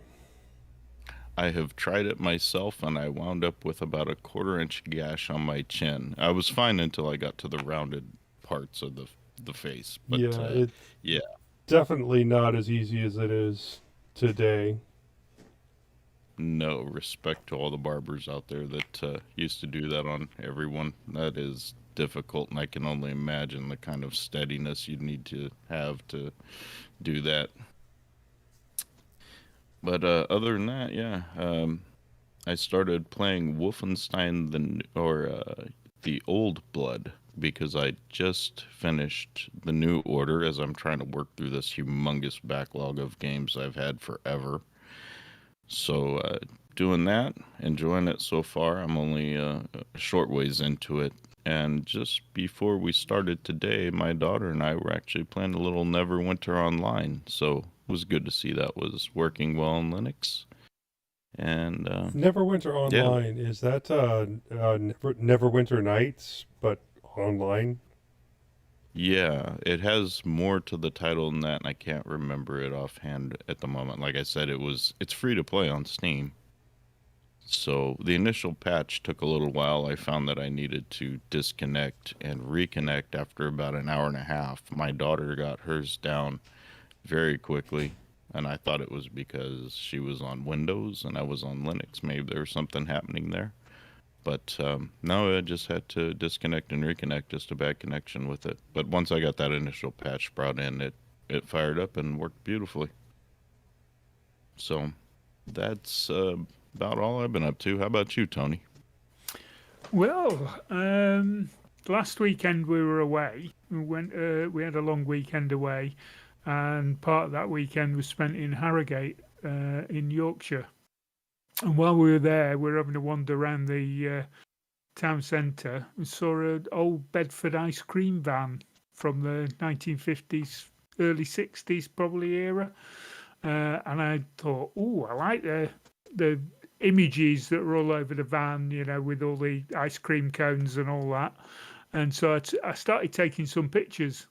And the guy who was running it came up to me and said, "Oh, what you doing?" So I told him that I restore Matchbox models, and there's a little ice cream van in the Matchbox models, and I was thinking of doing a custom using the decals off his actual van, kind of try to recreate it. And he asked And he said, me if, only if you buy ice cream right now. at that point he said, well, the guy who used to own the van that he got it for, he's a friend of his and he's poorly. And he said, would you make me one to give him as a commission? So I got my first model commission. Wow, cool. Yeah. So after I got home, before I did anything, we recorded the episode 26 of Distro Hoppers, which hit the pod feeds on Friday. Myself, Moss and Dale. We had a great time. And so if you've not taken a listen to that, go and take a listen. And episode 25 has become our second episode to get 900 downloads. So, yay! Oh, So congratulations. next one is 1,000. Come on, guys, get telling everyone about it. Get 1,000 out there. But yeah, quite chuffed about that. So we've had 2 episodes at over 900 now. So after I'd done that and got that out of the way, I started playing with the photos that I took off the model and managed to recreate the images and create the decals. So I then actually made up the model, got one of the vans, painted it up, bought a can of cream paint so I could do it, and I boxed it. I sent the guy some photos of it once it had done, and he was dead chuffed. So I put it in the post yesterday. So hopefully he'll get it next week and let me know what he thinks about it in the flesh and having seen it. But yeah, I was quite chuffed about that because it's the first time I've been asked to do anything special. And all the decals were created using Linux software. I used Inkscape, I used GIMP, and I used OpenOffice to create the decal sheets before I printed them off on my Windows PC so that I could use my printer. That was the only step that involved Windows, printing off the decals. So what you're saying is, if you didn't have Windows, this wouldn't have happened. The whole commission just It would. I would have apart. had to go out and buy an inkjet printer that works in Linux. Thanks, Windows. Yeah, thank you. Still, I'm sure there's other ones that work very well, color ones. But I spent 130 quid on this printer. I'm not going to throw it away just for the fact that I can't get it to work in Linux. But yeah, I've had a fun week. So I've been doing a couple of models and various things. But yeah, that's been my week. So what about you, Leo? Most of what I've been doing has been game related as well. And I do have to say thanks Windows too, because so what I've been playing Diablo 2 Resurrected. So this is I guess the remake of Diablo 2 by Blizzard came out last week, and so I'm reliving my childhood in upgraded graphics, which is amazing. Yeah. I mean, it's the same game. It has a lot of the same annoyances. I don't know if anybody has played D2. So, Oh yeah, I was a big Diablo 2 player. So if you're watching on the video, you can see that like if the sprites, if you're here and the sprite is here and you're whacking it, right, like with a scepter or something like that, it'll work. But if you're like this you just miss and miss and miss and miss and miss and miss. And you would expect that that might be fixed. But no, no. It's just old style isometric games that just infuriate you. And so you have to like walk away and come back just a little bit, like slightly down a little bit, and everything will work. And your 95% hit chance is actually 95% instead of 0, which is weird, but whatever. Anyway, I tried getting it to work on Linux. I probably spent a good 2-3 hours trying to figure it out, trying to get it to run through Steam using Proton. None of that worked. I couldn't even get it to launch. Somebody recommended just installing the BattleNet thing in through Steam. I couldn't get it to work. I couldn't get it to launch at all to even start the installation. So I went back to my default. Originally, I tried it in Lutris using like the World of Warcraft defaults that I already had. It was all installed and whatever. I just installed it and pressed play, and I ended up with. You could tell it was working. The sound was working in the background. The cursor was that little gloved hand doing its thing, so it was working. But you had a black screen, so you couldn't tell what was going on. Now, Not Diablo, great for a very visual game. right? Diablo coming from Blizzard, that means that none of it is natively available on Steam, right? Correct. Well, it's not available at all on Steam, regardless of the platform, but it is also not native to Linux at all. But Lutris does a great job of pretty much every other game, and I think it's just going to be a matter of time for D2. Just it doesn't work for me right now.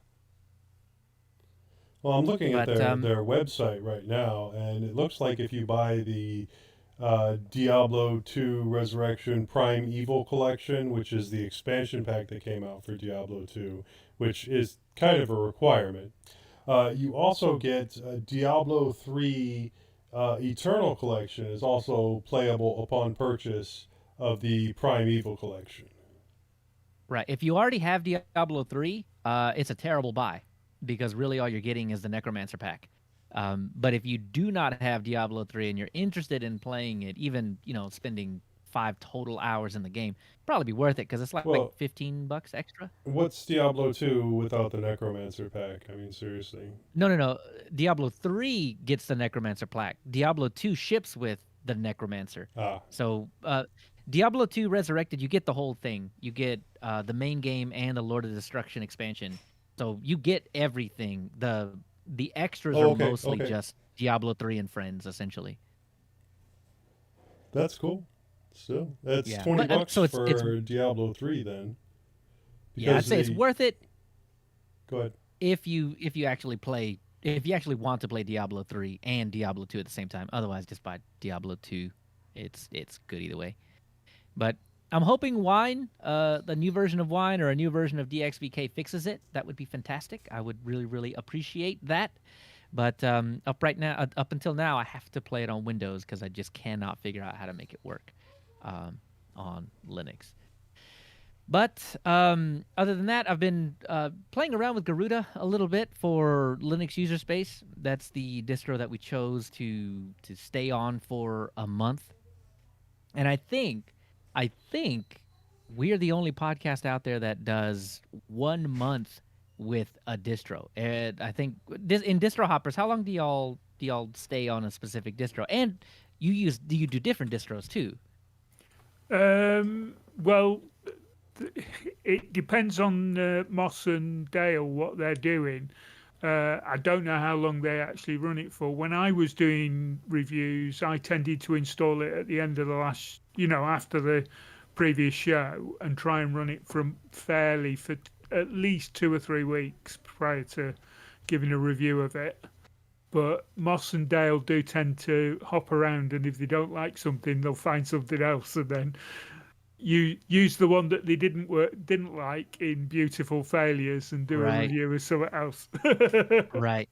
Yeah. So I mean the whole premise of that show is every other episode we do a distro. We stick on it for an entire month, and I mean we come back with all of our thoughts and everything else. But my favorite part of those shows is not necessarily talking about what worked and what didn't work. It's actually the history. So we'll spend a good half hour a lot of times just talking about where the distro came from, why they do what they do, talk about the developers, the thought process that goes into making something like Garuda. We did an elementary this last time, and it was just, it's a lot of good fun, I think, in general, just to hear that kind of stuff. Because this is coming off of and of course it escapes me right now, the Red Hat podcast that they do that delves into the history a lot of computing in general and programming in general and where those original languages came from and who invented things. So it's kind of a bit of a play on that, and it's Command Line Heroes. that's it. Command Line Heroes. Yes, I love that show. It's so well produced. So yeah, so I've been on Garuda, and that's gonna be kind of it, right? Because this is my last mintCast. At the very least, for a Hopefully good not while. last. No, yeah, exactly. Hopefully not like the actual last forever. I do plan on coming back, but the last for the foreseeable future. So Yeah, you can if watch me do want- disable his email at the end of the episode. Ew. Ooh, cruel. If you do want to follow me around, though, you do want to hear some of my voice outside of this, you can find me at Linux User Space. That's where we'll do all those distros. And other than that, it's topics. So we just kind of deep dive into some topics. And then I'm doing more solo stuff, I guess, because I had Terminal Tricks. I spun that up about 1.5 years ago, and I did a lot of stuff for it, and then got overwhelmed with all the things that I was doing, and it just kind of took a back seat. So that should be getting rebooted again here in the next few weeks. So yeah, if you want to follow me around, check me out on either of those. Just to say, dear listeners, that Leo will not be going away completely. He will be in the background doing some of the post-production stuff, so we'll still have him around. Oh, maybe Yeah, I'll let him keep and- his email then. Well, I think the sneaky thing is y'all, because I'll be doing post-production, y'all have no control over what I shove into the show. So I could shove myself into the show, and no one would know because I post the show as well. So I just don't give anybody a preview, and then I'm in the show, and no one would be the wiser until it's too late. You can sing the transition bumpers a cappella. That's it. Da, da, da, da, da. Yeah, we Okay. could be getting new transition bumpers with Leo all over them.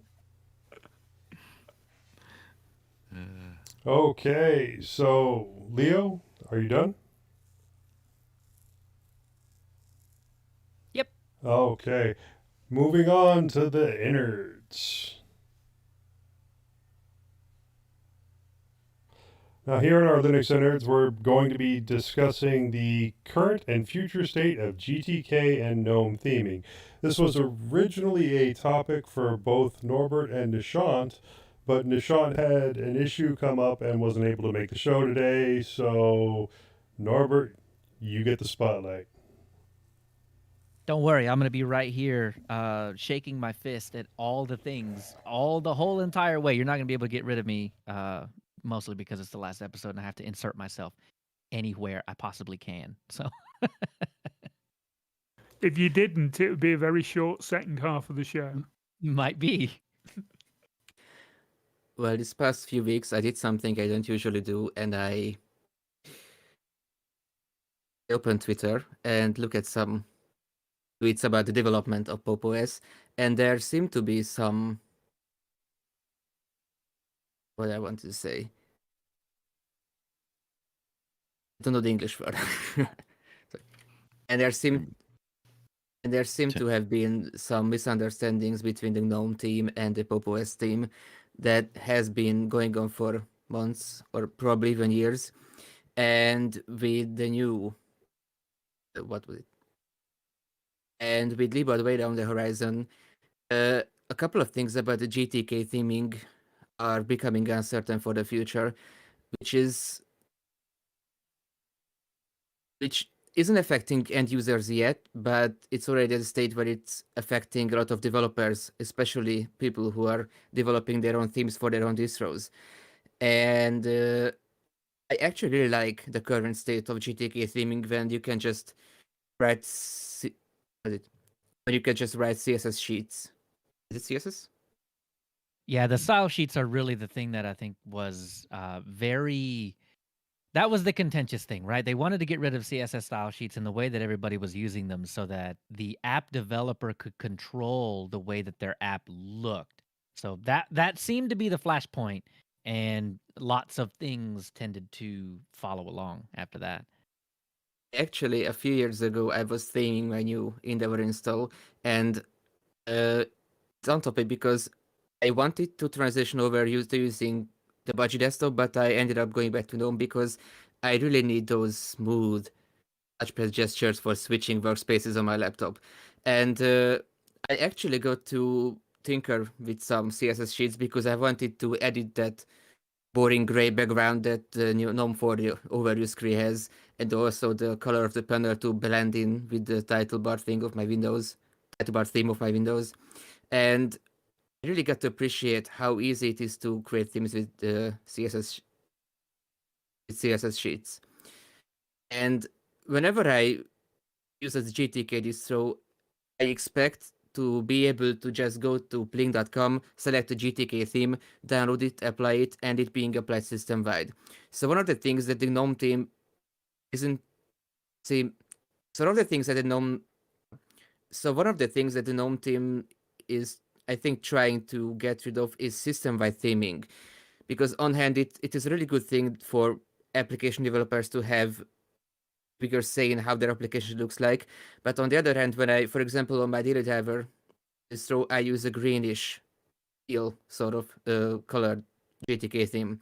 And whenever I open the application, I expect it to blend it with other applications.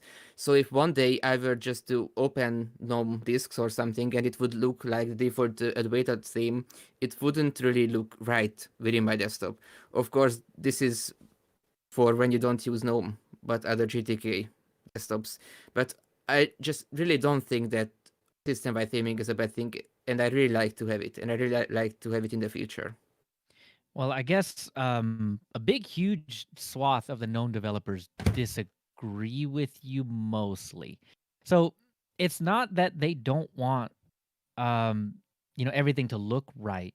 They just don't want you to do it, right? I mean, this started. I get. Well, it's been a long time coming, but it was formalized with the website Stop Theming My app, right? So the website is Stop Theming My app. Right?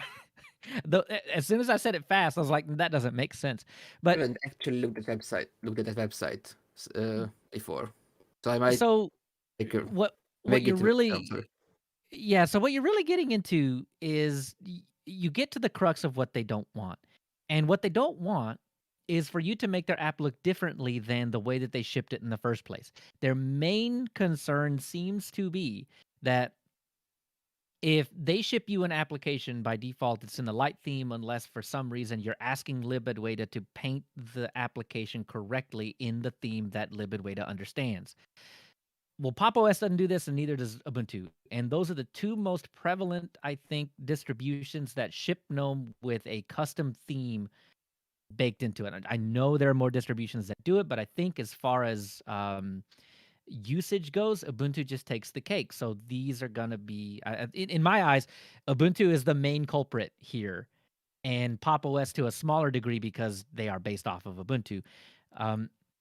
They don't want you to theme their apps because a lot of times what happens is if it expects a light mode but it's given a dark mode, things aren't going to look right. You won't be able to read the text because it's like dark text on a dark background or light text on a light background. It just doesn't look right. And so what they complain about, it seems to me, is that lots of people will file a bug report at the application. Well, that's not where you do that. It's the theme that broke, not the application. So that's what got me. That was, as far as I could tell, the main argument for it all. Is that the bugs were getting put in the wrong spot. Squash them. But you said the Squash them. application is expecting a dark theme, a light theme, but shouldn't the application developers build the app in a way that it could handle either the light or dark theme? It should be Only, commonplace. well, at this it age. is, as long as the light and dark theme that you're using is Aweda. That's it, right? Like, you can have any color you want as long as it's supported by Adwaita. And that's two colors, light and dark. Well, actually three if you consider the high contrast theme, and maybe three with tweaks if you consider that libadwaita does support, at least right now, rudimentary, the ability to theme the accent color. But one of the things that I really kind of balked at was that Elementary does this, except Gnome still. Okay, so let me back up for a sec. Elementary does this. Elementary is probably the only distribution that actually works hand in hand with Gnome and libadwaita to make this stuff look correct. Except that the way that Elementary did it is still considered a hack by the Gnome team. So it comes up in the article. Let me see. It was The Truth They're Not Telling You About Themes. This is a blog post by one of the Gnome developers that goes in 80% of the way there, just using what is already available in libadwaita, except that there are some things that libadwaita just doesn't support. However, Elementary tries to do this, and even at this point, the author says it's debatable if it's going to be implemented or merged at all. There are a couple of design issues and concerns that need further research. It's a possibility, but don't bet on it. That sounds to me like, well, you didn't do it the way we liked, so no. Even the group that's spending a lot of time working with the GNOME devs still did it wrong. So it seems to me that while I know that the GNOME devs are saying all over the place that, as long as you work with us, we'll be happy to do it. I mean, Papa West was at the BOF. I don't even know what that stands for. It doesn't even matter. But they were at the Guadec coming together, putting together in 2019 what libadwaita should be. And then apparently Papa West and Ubuntu fell off the face of the planet. And then libadwaita just had to move on anyway. And GNOME didn't care for their input just because they didn't give it. But it just seems to me that every single time that an idea is put forth, and this is in the GitHub, and this is in the GNOME forum, I forgot, it's in the show notes, where every single answer that I've seen put forward has really just been, well, no, that's not really what we were thinking about doing anyway, so we can't implement that in libadwaita. So you're in an impossible situation where you have to do theming exactly the way that the GNOME devs want you to do theming. Otherwise, it's a hack or it's unsupported and we're not going to implement it. So I don't know. It puts Ubuntu and Pop in a really weird situation, but we'll come out of it. It'll happen. By theming, you And mean using at Adwaita home. Well, right. Using or Adwaita Dark, and that's it. sort of. Yeah. Josh, what were you going to say? Well, I was going to say, this was actually posed to Clem on the Linux Mint blog by a user as well. And that user asked, with themes in mind, what are your thoughts on the GTK4 theming situation? Seems that they are removing lots of options for custom themes in GTK4 in favor of libadwaita. And Clem's response was, we have a wait-and-see approach. There's a lot of good things coming from upstream, but we also know what we want. We'll be strict on what's important, but pragmatic all the same. So Right. So I think what's going to end up happening is Pop and Ubuntu and Mint and everybody else that decides to move over to GTK4, and I think Pop and Ubuntu are going to do that sooner than Cinnamon will. You're going to end up at a crossroads. From what I can tell, you have to choose how you want to fix this, because it is the fix that Ubuntu and Pop are trying to implement will not land for libadwaita 1.0, which means that it may not be ready for the LTS, which means that Pop and Ubuntu will miss out on it in 22.04 and might see it in 22.10, and we're more likely to see it in like 23.04 or something like that, what they do. So the fix for Ubuntu and Pop may land in libadwaita 2. Maybe. If it passes muster, if the GNOME folks decide that that's the correct way to go. But like I said, it seems like the solutions that have been proposed, at least even as stopgap measures to try and make it work with libadwaita 1 and get it formalized for libadwaita 2, just not the way to go about it, according to the GNOME folks. So you're at a crossroads. You have a technical fix. You just accept that libadwaita is not going to do what you want, and you patch it. That is what I really assume is going to happen in the interim.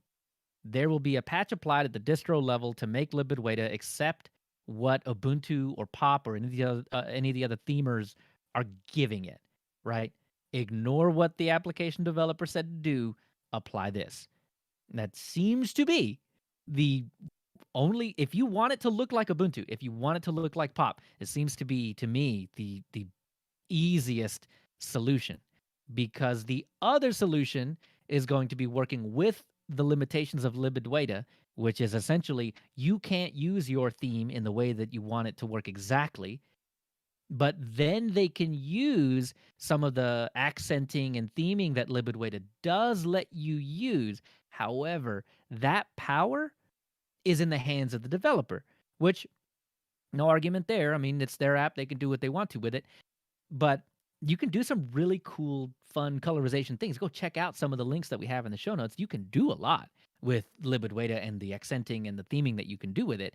It's just that's not a solution for Ubuntu and Pop. So my money is on Pop and Ubuntu are going to work together for an interim solution to patch everything.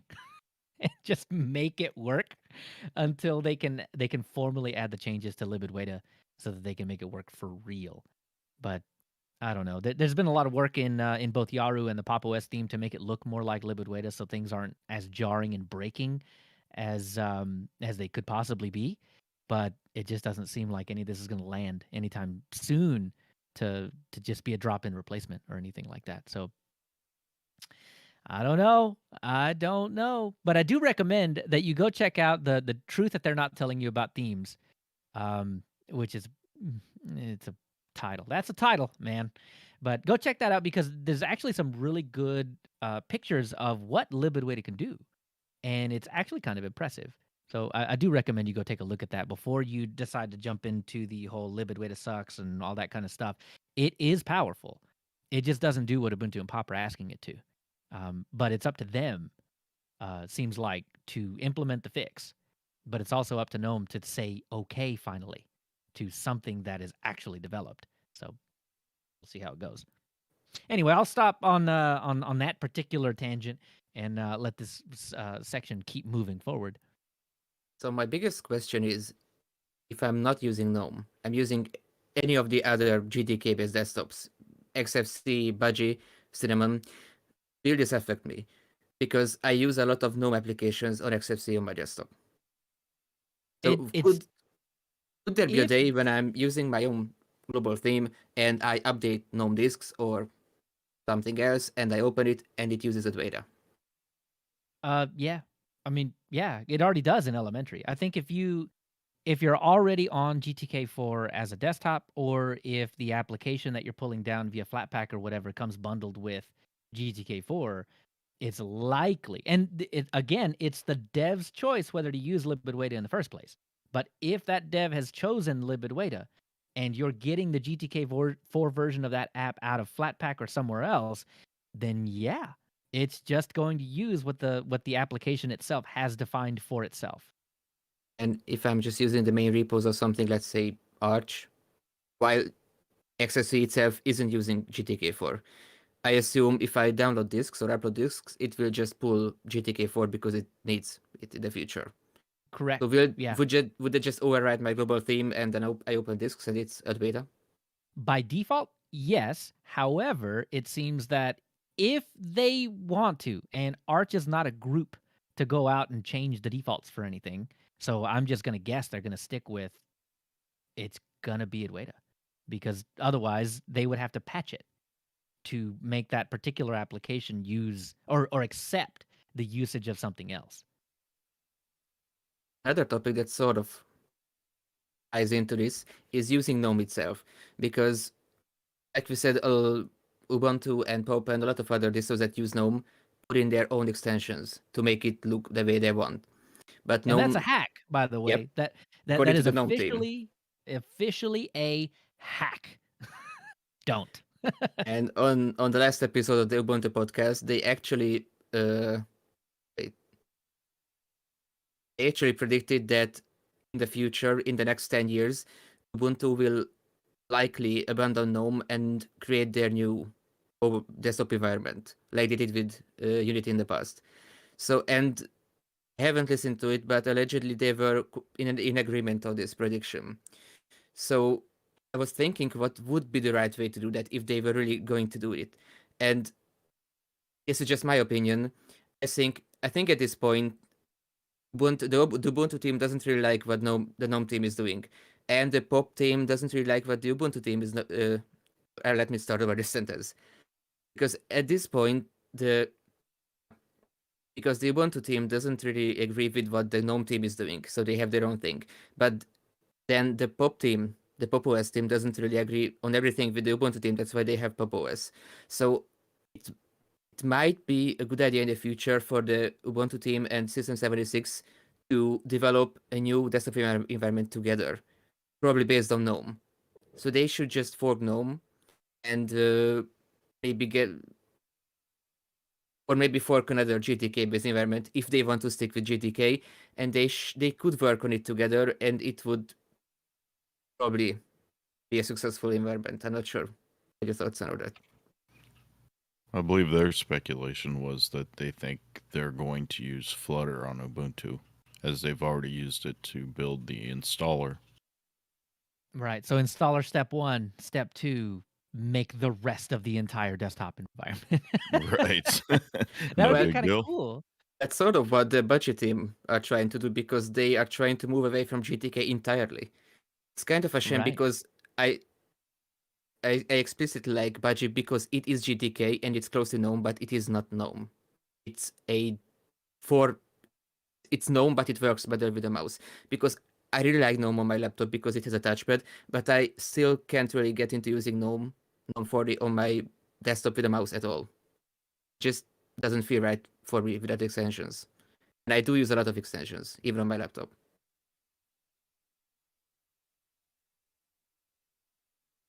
Right. So I don't know. I can get along with the GNOME workflow. It's really not that bad.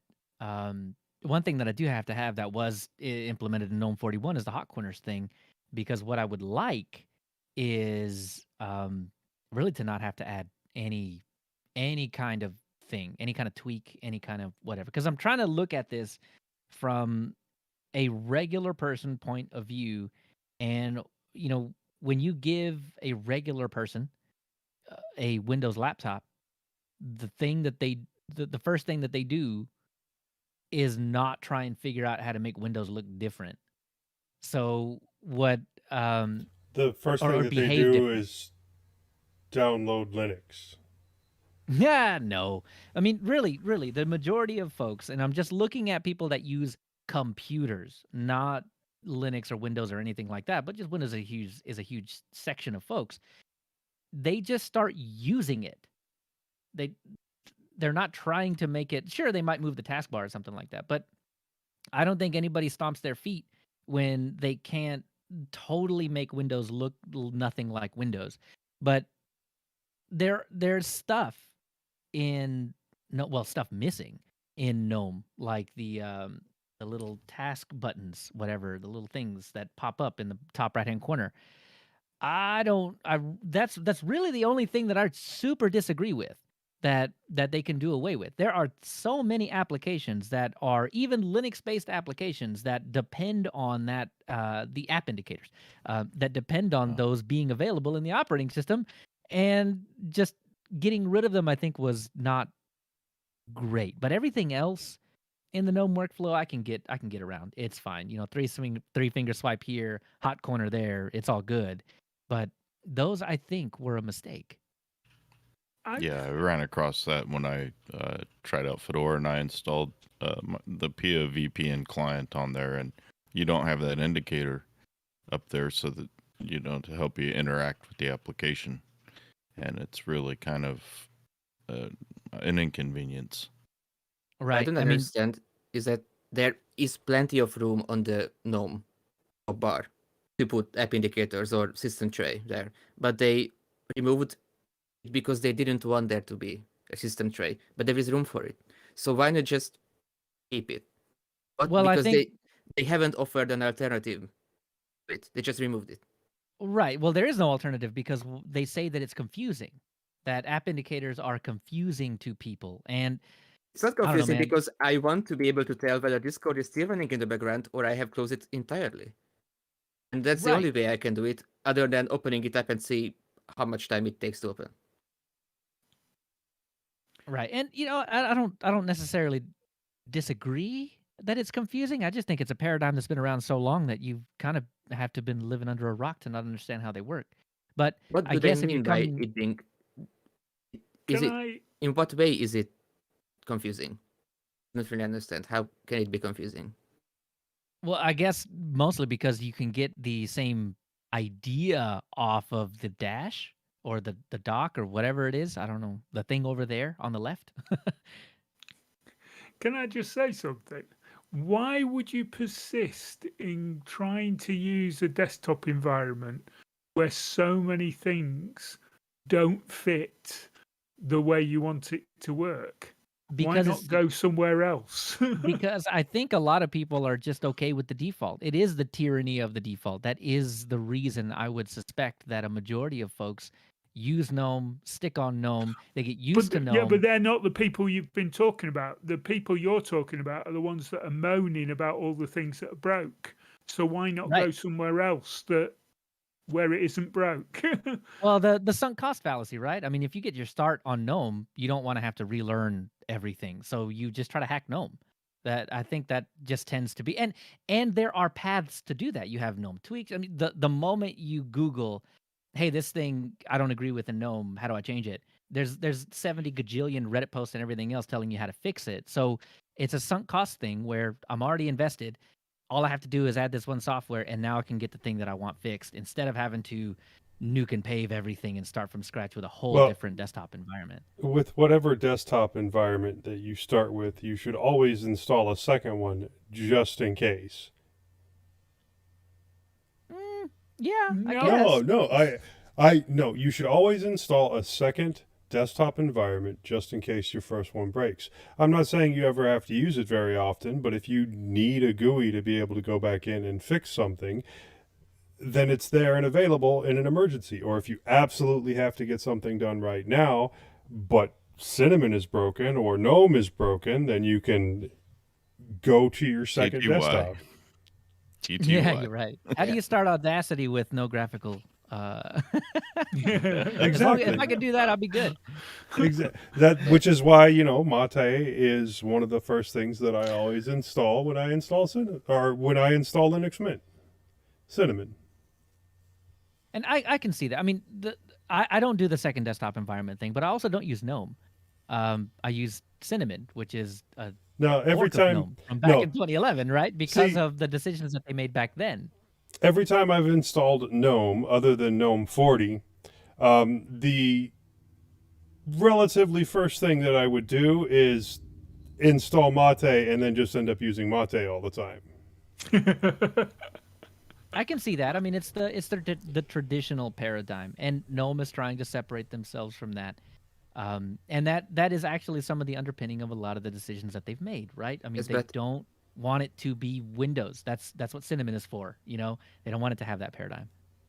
But Yeah. them wanting to make it different isn't a bad thing inherently. It's not. It's sort of a bumpy ride. It's a bumpy road because for small stuff like the app indicators, and I'm actually using GNOME because I want to use GNOME. And at this point, my main reason for sticking to GNOME is the new touchpad gestures. Right now, I tried to do it from Reflex, and I'm on Budgie, and it's not working. And I actually managed to implement it in a sort of hacky way into Budgie with a program that registers touchpad swipes and translates them into key bindings, and it would just imitate the key bindings for switching the workspaces on Budgie. But it was kind of sort of clunky, didn't work all the time, so I ended up just going back to GNOME. Was that And- Touch Egg? No, it wasn't Touch Egg, or Touche, I should say. It was something else. I don't remember its name. It was specifically for swiping gestures and stuff. Okay. So I do use GNOME, and I do install. One of the first things I install is I get back the system tray on the panel. But other than that, I don't really think there are any other essential extensions I would install. There's, of course, Just Perfection, which lets you do an even more in-depth customization. Then it's more detailed than GNOME tweaks itself. You can even disable like the panel and move the panel around and remove the dash. And a few days ago, I actually installed Fedora 34, and I was I decided to try and use it without any extensions, and 10 minutes later, I was already installing the system tray because it's something that it's yeah. And also something that I don't like about GNOME 40 is that the default background color for the overview and even the app grid is just this dull gray. And I understand why they did that, but I also installed another extension called Blur My Shell, and it actually takes your background image and it scales up to the overview screen and it blurs it, and it just looks so good. And even when you apply something like Blur, another extension that lets you blur the panel, and it's just a seamless transition from the desktop to the overview, and the blur is constant, and it just looks so good that I really want it to be a default feature in GNOME, because don't really like that default gray that they use. What I'd like to see. Oh, I'm sorry. Go ahead, Tony. No, go, Joe. Go, Josh. Oh, I was just going to say, any desktop environment where you can't actually use the desktop, it just doesn't sit well with me. I don't see the point of that. What is that? Just a wallpaper holder then? It's just is an that it? environment. It doesn't come with the desktop. Yeah. What do you mean by using the desktop? Putting icons on the desktop? Yeah. Yeah, I don't even put icons. I even disable the trash bin icon on Windows. I don't want to have any icons on my desktop. That's what the start menu and the taskbar is for, in my opinion. No, for me, I gotta have icons, man. It's because I treat my desktop like I treat my physical, actual desktop. Stuff that I need to have at quick access is literally on my desk. And same with computing. When I need quick access to it, it's literally on my desktop. So I use it like I use the real life analog. That's where a lot of my scripts that I write, the helper scripts that I write, end up, because I'll just go to the desktop, right click, and new item. Yeah. I've got my desktop environment is covered in documents and all sorts of stuff. So, but what I was going to say is I actually ran Vanilla Gnome, must be about 12 months ago, to do a review for Distro Hoppers. And I think I spent 2 days after installing it trying to work out how to get it to work for, by doing GNOME tweaks and doing the menu and all sorts of stuff, to try and get it into a kind of workflow that I could work with. And I could have installed Ubuntu Mate and been working with it half an hour after after I'd put the USB stick in, installed it, updated it, and I'd have been working with it. Whereas with GNOME, like I say, it took me 2 days before I even felt comfortable with it, and I still wasn't 100% happy. So I think some of the biggest things you had to change for a workflow. Pardon? What were some of the biggest things you had to change for your workflow on GNOME? Well, for me, I like to have a menu, and I like to be able to go and find things on a menu, and I like to be able to save things to the desktop, which you can't. So there was loads of stuff that I didn't like about it. There was things that I did like, but there was too many things for me that outweighed the few things I did like about it, to make me not want to change from the desktop environment. I can go to Plasma, because Plasma's familiar enough for me to be able to make it work. I do a couple of little tweaks on Plasma, but I can get that to work for me. XFCE, I used XFCE virtually from the beginning of my experience with Ubuntu back in 2007. So I can swap and change between Mate and XFCE. I've got no problem at all. But GNOME just doesn't. Well, this version of GNOME, when it was GNOME 2, I was dead happy. Which is So essentially now I'm on Mate. Right. It's about, do you want to conform to your desktop, or do you want your desktop environment to conform to your workflow? And I don't think it's worth having to go in and extend the heck out of it just to get your workflow, when you can easily just download a distro or a desktop environment that it's already set for you, basically. Well, I do aggressively customize GNOME, because it's a funny thing. Like I said, the I really like the touchpad and the touchscreen support. And these are things that I simply couldn't find in any other desktop environment. So I heavily customize it, but the end result I get, I'm still not able to get it in any other environment. Right. Tony, And to do be you? clear, this isn't about, bashing on GNOME, because obviously there are users of this desktop environment where the workflow works very well for them. But I think there's a lot of users that don't have this same workflow, and they Yeah, choose a more traditional paradigm. Because the think- Well, traditional, yeah, like you said, Leo, probably 90% of the people who install Ubuntu with the GNOME desktop just leave it and get on with it because they're familiar with it. They don't want to do any changes. It's a work machine. They know how to use it, and they get on with it. It's the geeks yeah. mainly that want It's to us- change it's us- things. It's us And- weirdos that have expectations out of their desktop environment that just aren't apparent in GNOME right out of the box, that go and start wreaking havoc and then submitting bug reports that GNOME just squashes immediately because won't fix. Yeah, right. Like the app indicators thing is not a bug. We literally don't want them there. so if Ubuntu would end up switching from GNOME to something else, and if they were to choose from this already existing environments, which one would you think would be their best choice for them? I haven't really been able to give an answer to this question myself. Plasma's Personally, probably the most mature, so that might be a thing. But Yes, but that is a very drastic change from It moving is. from GTK to Qt. Right, yeah, absolutely, 100%. I back would to say. Unity. I mean, No, the no, Ubuntu no. Unity the Ubuntu Unity team actually are working on a fork of Unity 7, which is Unity X, but that is completely unrelated to Canonical. But Yeah, that's a it's still Lumiri interesting thing, to right? see. Yeah. I'm not sure. No, isn't Lumiri Qt? I didn't know. Is Unity even Is it? Qt or GTK? I'm not sure. Yeah, it's cute. But didn't we Really? yesterday look up and it said it was based on GNOME, which is GTK? The original Unity, I think Lumiri, at least, UB Ports, I believe they said it was QT. Not- the toolkit. Not really sure what Lumiri is, but this is something called Unity X, which they're trying to develop for Ubuntu Unity specifically. Right.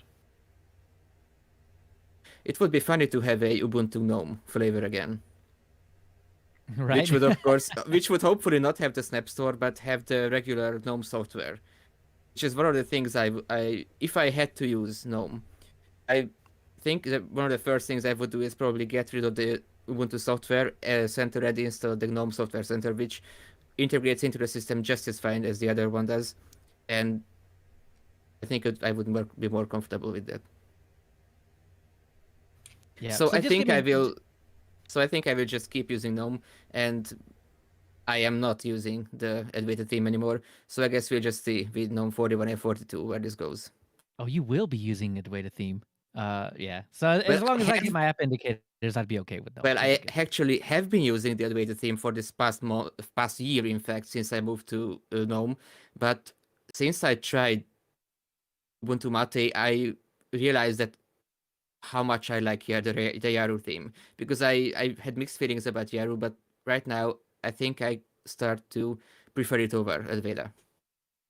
So whenever it just breaks and things start to look more Advaita like, I will be yelling it. I will be like the old man yelling at the cloud in The Simpsons. Be interesting to see what the feedback is for next episode about our bashing of GNOME for this one. Stop talking about GNOME on the Linux Mint podcast, man. Shall we move on to the next? It would be section? interesting 'Cause to I think see we've if done and Canonical- dusted this. Yep. It would be interesting to see Canonical just move to Cinnamon from GNOME. Hey. If that now. ever would happen, I mean, it could happen.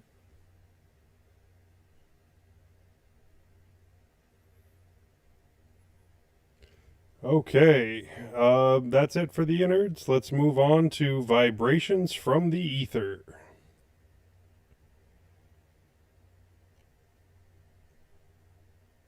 Okay, first and only up in vibrations from the ether is Rob emailed. Greetings, programs. I'm loving Linux Mint, and I'm truly enjoying your podcasts. I may be the only one listening while I mow my lawn. No, you're not. Nope, Josh, Josh Hawk listens while he's mowing. That's all he does. That's one thing I forget to add to when I listen to audio stuff. On the bus, while doing work, cleaning the house, also mowing the lawn. Yep. It's a great way to.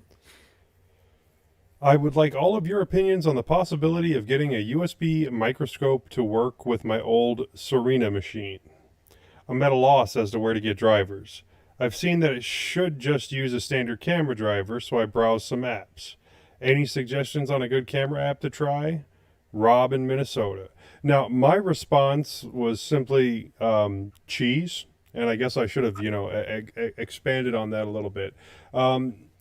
When it comes to testing out cameras, really cheese is awesome because it does have that little bit of a user interface that will go through everything that it thinks might be a camera and then let you choose them one at a time and go through and find what's working.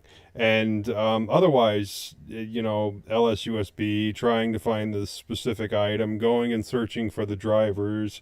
But if it's using standard drivers, then cheese should find it. And then Leo replied. Right. I just suggested using OBS, but it struck me that you said Serena, which is based on Ubuntu 16.04. But I do think that 16.04 does have a PPA for OBS, though I don't think it's in the main repository. So if you can get your hands on OBS, not only can you tell it to use the camera so you can record it and do all that kind of fun stuff, there's a lot of additional things that you can do with it, like messing with contrast or whatever to get that done. Did that? And then USB microphone. What did I miss? What do you mean?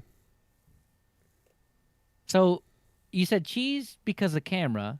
Right. And well, he's trying to use a USB microscope, not a microphone. Oh, microscope. Oh, that it uses like the camera. I got it. Yeah. Oh, right. So I have like an HDMI pass-through thing. That's why I was thinking OBS. Because I have an HDMI pass-through thingamajig that you can record. Like OBS can't record after you reboot a machine, right? It can't get the BIOS and all that stuff. But if you use the HDMI pass-through thing, it can, because you're not recording on the machine that you're rebooting. You're recording on a separate machine. So that will work a lot like the USB microscope. I was going to say microphone again. Microscope thing, as long as it uses a generic driver for the camera. So yeah, you shouldn't have to mess with the driver. OBS should pick it up as long as the kernel itself sees it. Well, technically, so should VLC in the exact same way that OBS does, which is why I suggested cheese, because I assumed that he had already used like VLC to try and find the camera. So then if VLC doesn't work for me, my next step is cheese, because it will find everything it thinks might be a camera and let you test it. And Josh, you had some thoughts on it too. Yeah, actually, while I was trying the Ubuntu Mate beta, it seems they've actually replaced cheese with a new application called Webcamoid.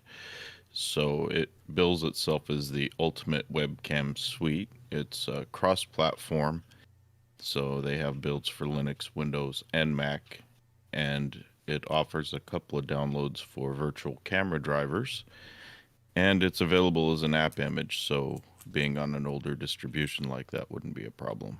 So it might be worth a shot. I haven't tested it very extensively, but if all else fails. Nice. And it does look like oh, that's in the wrong section, isn't it? Nope. Oh, okay. Brad A, this is another email, said, "Hey, Leo," and this is, I assume, for check this out.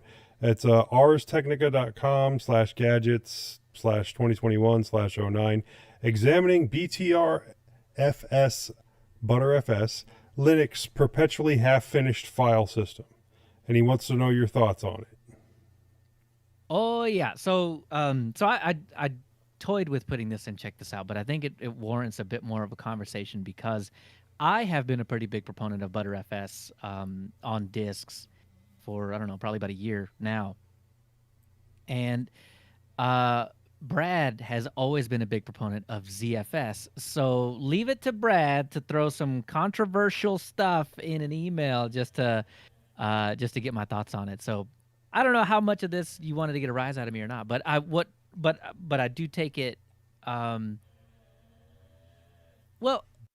I guess what I'm okay. I guess what I'm getting at is this is still fine. ButterFS is still fine. So the article basically goes in by Jim Salter, basically goes in and goes through some of the history of ButterFS and talks about how it was basically beta forever. And then when the ButterFS devs actually knocked it over to a real versioning number, right? Like when they actually had their first release of ButterFS, they still treated it that way. So bugs that were being submitted were nonchalantly kind of put into the corner and maybe we'll fix it one day, maybe not, I don't know. But I mean, because it was in the kernel, because it was version 1, because it was seemingly a ready to go file system, it seemed like the developer should have been taking it way more seriously than they actually were. So that's already something that does, I guess, it did contribute a lot to the ButterFS, I guess, view that just ButterFS wasn't good. It wasn't good. It crashed all the time. It didn't, whatever, this or that. So the reason that I have the stance on ButterFS that I have is you have to listen to my other opinions on RAID to see that none of the things that are broken in ButterFS affect me personally. I do not use RAID. I, in RAID, stood for at one time, though it does for some people, for inexpensive.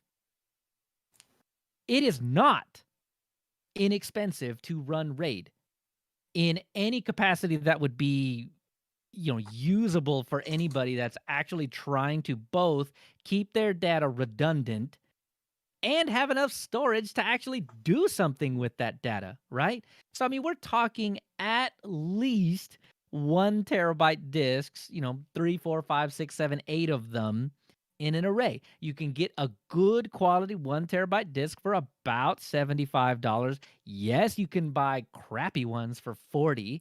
Do not do that if you care about your data, even if you've got redundancy, because RAID is not a backup, right? So I use 4 terabyte disks. These disks are not cheap. They are about $100 a piece. If one dies, I'm going to hurt. But if it dies in a RAID array, I'm going to hurt even more, because not only will my data be sort of accessible slowly because it's having to rebuild on the fly depending on what type of RAIDs that you use, you have to also, as fast as you possibly can, replace that disk, because the missing disk causes additional stress on the other disks. And God forbid you bought all of those disks at the same time from the same manufacturer with the same model number.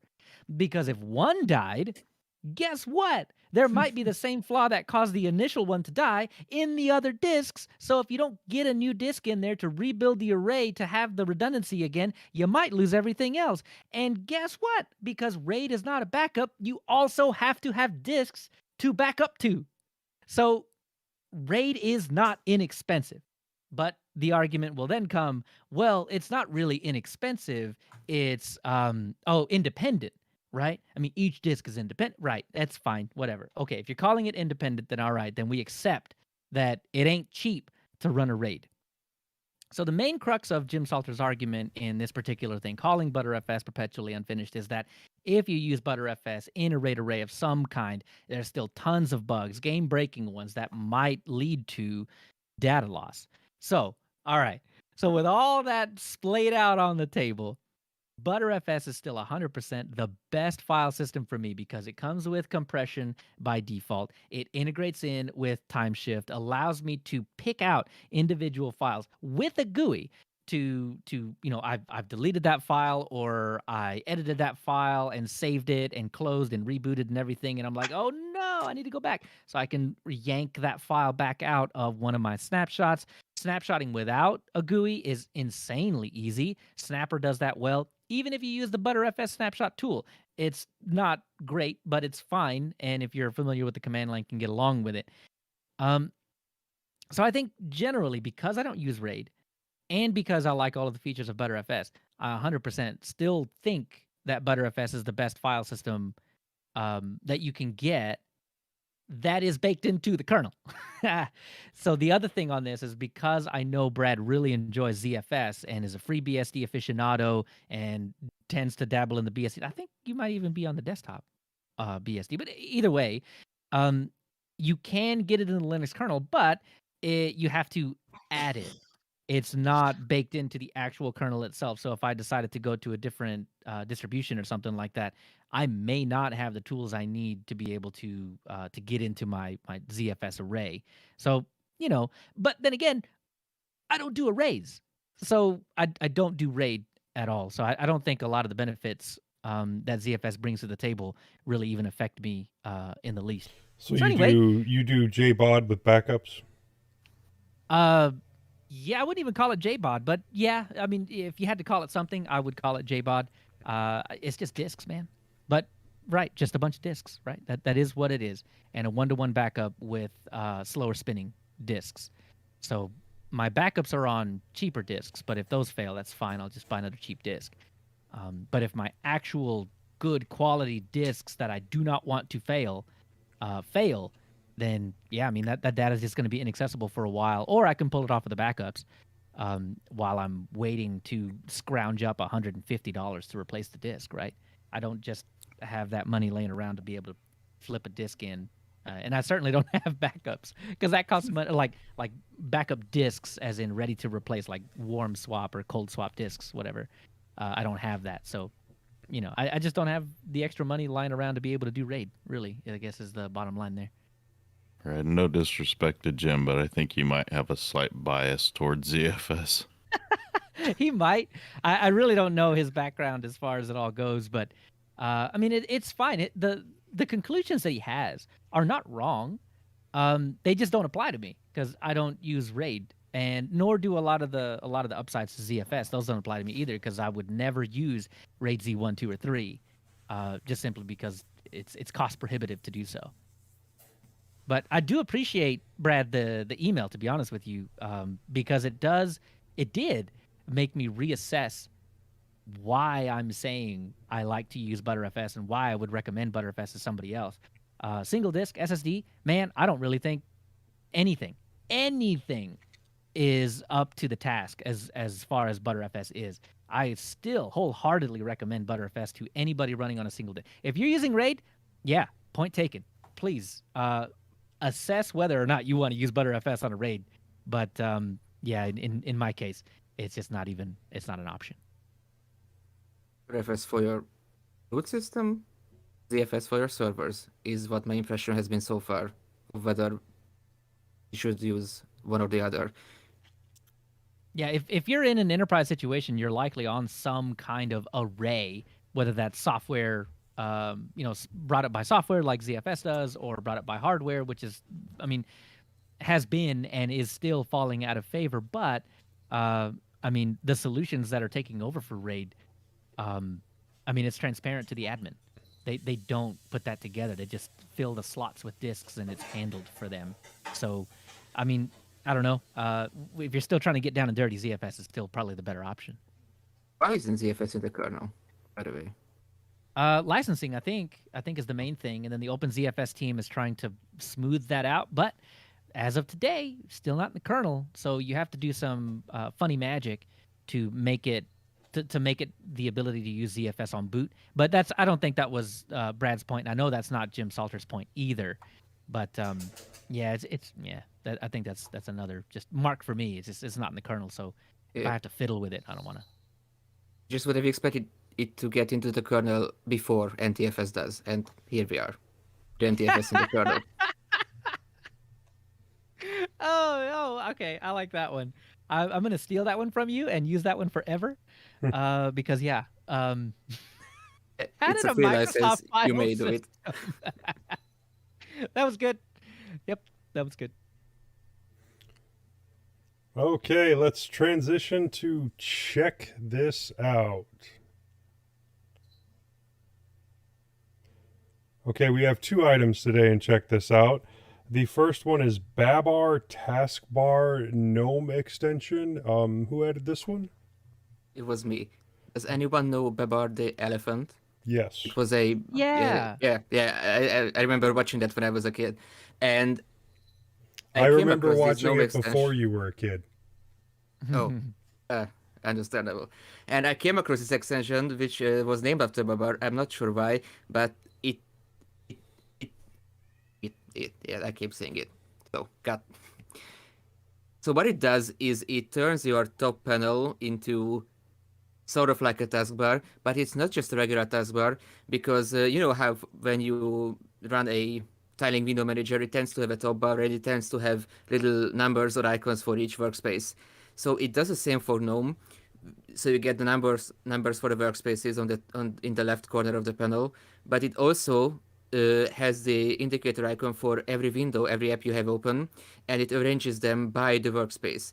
So next to each workspace is numbered, you have the icons of the programs that you have open on that workspace, and you can click on it to minimize. So it essentially works like a taskbar, but it groups your applications by workspace. And I really like it, and I actually installed this, and I am using it instead of using the dash on Gnome. I think I even went as far as disabling the dash altogether on Gnome to try and use it.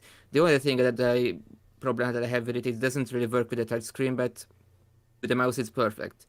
I think it's my favorite. I think at this point it's my favorite Gnome extension so far, at least So for it's- customizing the panel.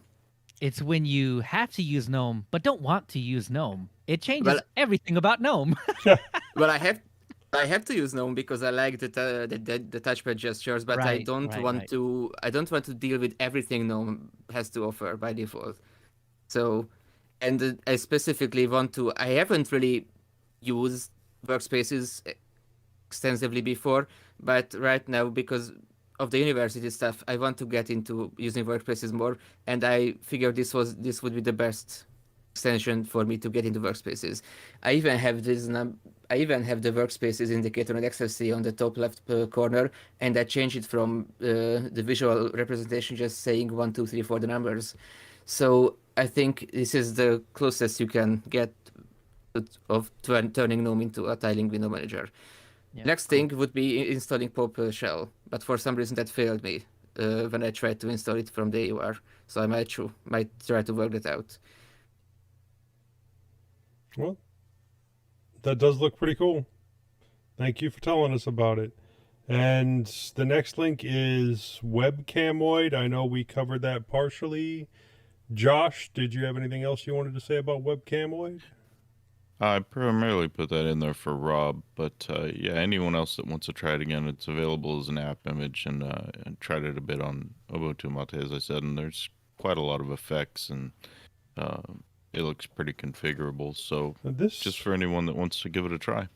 I've just downloaded the app image. I'll give it a try over the next couple of days and maybe talk about it next show. I did an apt install on it, and that worked fine. But it kind of... You got the old one. Yeah, probably. It kind of reminds me of XPCam, which was a Linux application despite being called XPCam or Webcam XP. It's been a long time. But I used to use that for IP cameras, and just the interface looks very similar.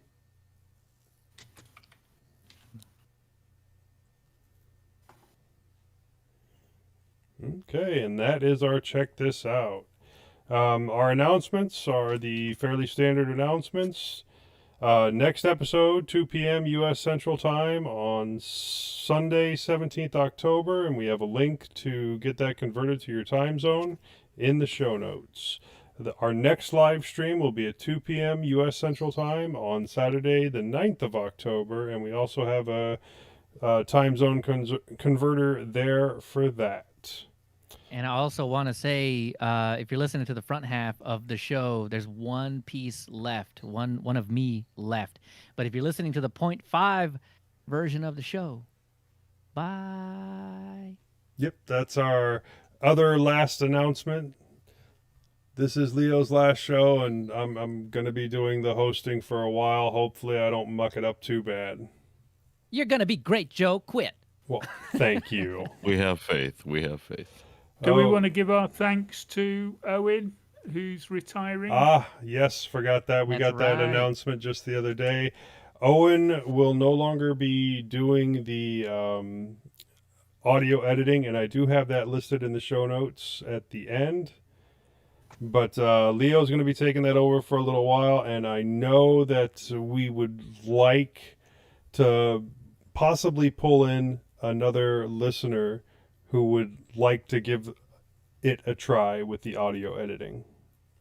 And I Tony might- too. So Tony's going to be doing a lot of the well, for the most part, half of the editing, and I'll be taking the other half. So Um, yeah, Tony will be doing a lot of that as well. And then if we do Maybe we end up can. with another person, I'm happy to show you the ropes, how it works, what to do, some basic defaults, and what to look out for. Maybe we can guilt trip Bo into doing a couple. Oh, we will. We will. Well, I also am thinking about maybe trying it in the future. So Cool. maybe. Yeah, I think. Absolutely. Listen, you say the word, and I'll show you how to do it, and then I will make sure to be off the grid for the next 3 months.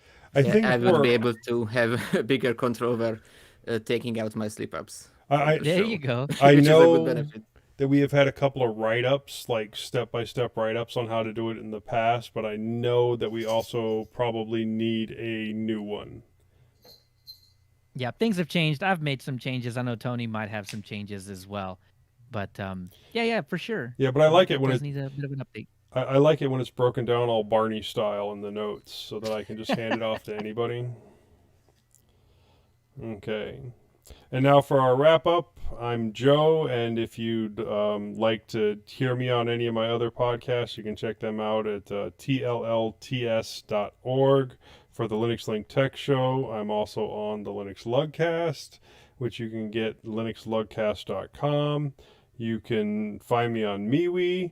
You can send me an email, jb@mintcast.org, or you can buy me a coffee.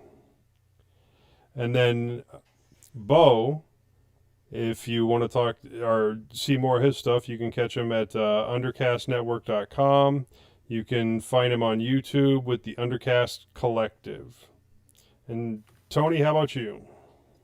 Yeah, you can find me on Hacker Public Radio. I'm host ID 338 if you want to go and listen to some of my old podcasts on there. I'm on Twitter. I'm TonyH1212. You can get me at th@mintcast.org or distrohoppersdigest@gmail.com. And then Joshua Hawk, if you'd like, you can email him, joshontech@mintcast.org.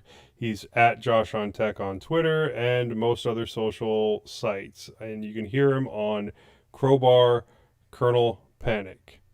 Norbert? Actually listened to the first episode of Crowbar Kernel Panic today because I get curious about what the podcast was like, and Pretty good, isn't it? I wanted to hear some more Josh. It's good, man. That so I- podcast is totally worth it. I might catch up on the entire thing. I'm not really big on gaming, but with so many interesting stuff coming out about Proton and compatibility, I might. This could be what might get me into gaming again. So as for where you can find me, for now it's only norbert@mintcast.org. I may have other social media in the future. For now, I'm not really planning to have any, at least not in English, but who knows? And then Right, there and I is believe- the other Josh. Technically, the real Josh, because It I can says real see him Josh. right now. I think there's a Josh war about to start. You So mean yeah, you 33rd? There you go. You can find me at jt@mintcast.org, Josh Thacker on Discord, and at metal_foss on Twitter. And before I go here, I just want to say Godspeed, Leo. We'll be listening to you. Thank you. Yay! And then Nishant, who was not able to make it today, you can catch him, Nishant, at mintcast.org. Rycon Ghost on Instagram, Rycon Ghost at GitHub, Ghost Rycon on Discord, or Maverick00783 on Steam. And then there's that one guy who we've already forgotten. Yep, he's already long gone. No idea who I was. But if you care, leochavez.org and at leochavez on Twitter, at leo@c.im on Mastodon. I have to do the whole list because it's the last time, right? So find me at linuxuserspace.show if you want to hear more, or Terminal Tricks if you want to see more. And of course, if you like that kind of stuff and want me to keep doing that kind of stuff, you can always buy me a coffee. Linux User Space is my favorite Linux podcast by far. Well, you can't So I say will- that. It's mintCast and Mintcast, then Linux User Mintcast. Space. Yes, but I have to stay impartial to everything. So Oh, good. I really call. No, you I don't. really hope. Who told you that? Somebody lied to you. Okay, before we leave, we want to make sure to acknowledge some of the people who make Mintcast possible. Owen Peary for audio editing, although he will be taking a break, and Tony and Leo will be taking over for a while. Josh Lowe for all his work on the website. Hobstar for our logo. And NitRD for the animated Discord logo, and Londoner for our time sync. Bytemark Hosting for hosting mintcast.org and our Mumble server. Archive.org for hosting our audio files, and the Linux Mint development team for the fine distro we love to talk about. Thanks, Clem. Thanks, Clem. And that's And a go. wrap. Oh, Go. I was muted when I said thanks, Clem. Oh, that's all right. I'm ashamed. I will be leaving.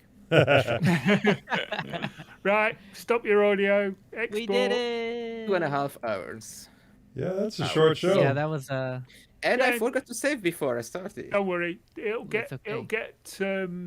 edited down. It'll probably be just over an hour for the first half and about an hour for the Yeah, second. but don't we usually go through 3 hours? No. Well, not- we don't- not these We past used few to. episodes. We don't do that now. Oh, we're gonna have to fix that.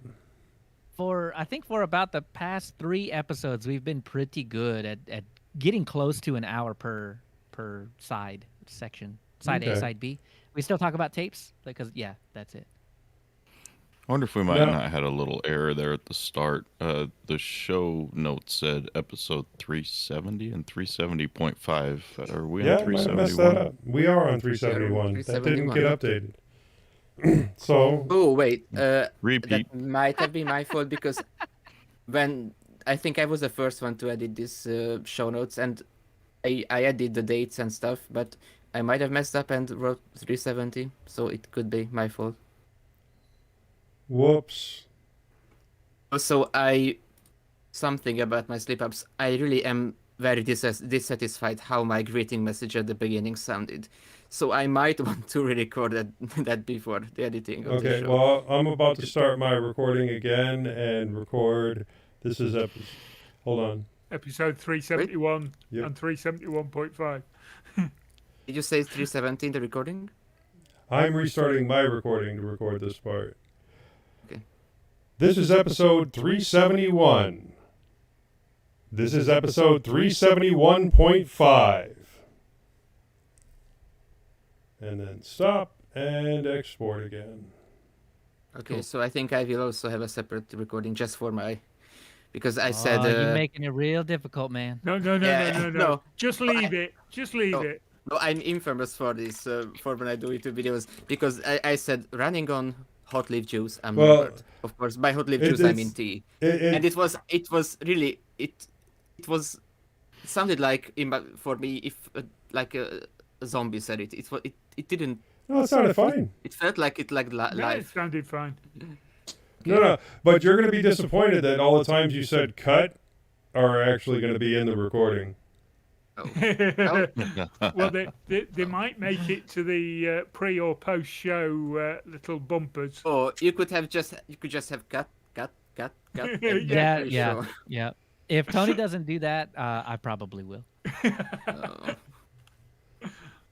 I mean, It's got to happen now. 'cause we- bloopers. Okay, so you I guys, mean- you guys know that I re-recorded and it's at the very end of my recording. Yeah, I've got that. Got Okay. that. Look, I will Wait. do my best to remember, but I probably won't edit it for a whole week. So You could export it into a separate file so it's visible in the folder. now Nah. Norbert's got good ideas. No, that sounds like more work for me. Yeah. Yeah, I'm looking to do the least amount of work for me, but I still have to do the work. So I mean, if Joe could do the work, I mean, What work? Work? On vacation. Just Yeah, I don't export care. your audio and get it up in the folder, please. Yeah. Else we'll I'm never get working an on edit it done. right now. I just exported it the second time and opened the folder, which looks to be empty. oh my goodness, I'm under a gig left in this drive. We missed a really good opportunity for a pun in this episode, in the news section. We could have said, habrá una nueva versión de Linux Mint.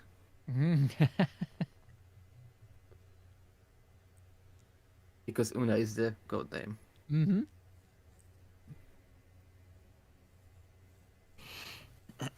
All right, y'all. Oh, Do my you- internet's do you- going really fast because I'm not streaming. Nice. Do you feel sad, Leo? Sad's not the word. Maybe a little, but Relieved. there's a little bit of that too, right? There's not a word for what I'm feeling. I don't think, or at least I don't know the word. Feels weird, Uh, right? It's Weird like is probably as close as it gets because I don't think it's hit me yet because I haven't started prepping for the next show.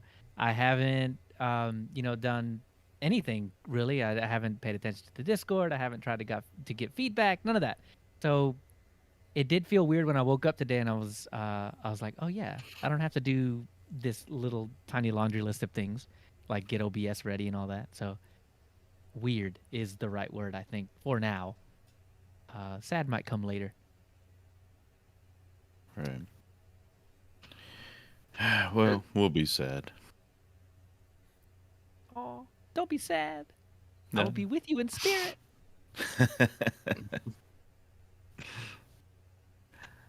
And it's not like you are gone. You're just Oh no, I'm still gonna harass the crap out of you guys in Discord and stuff. So it's not like He'll still be making recording.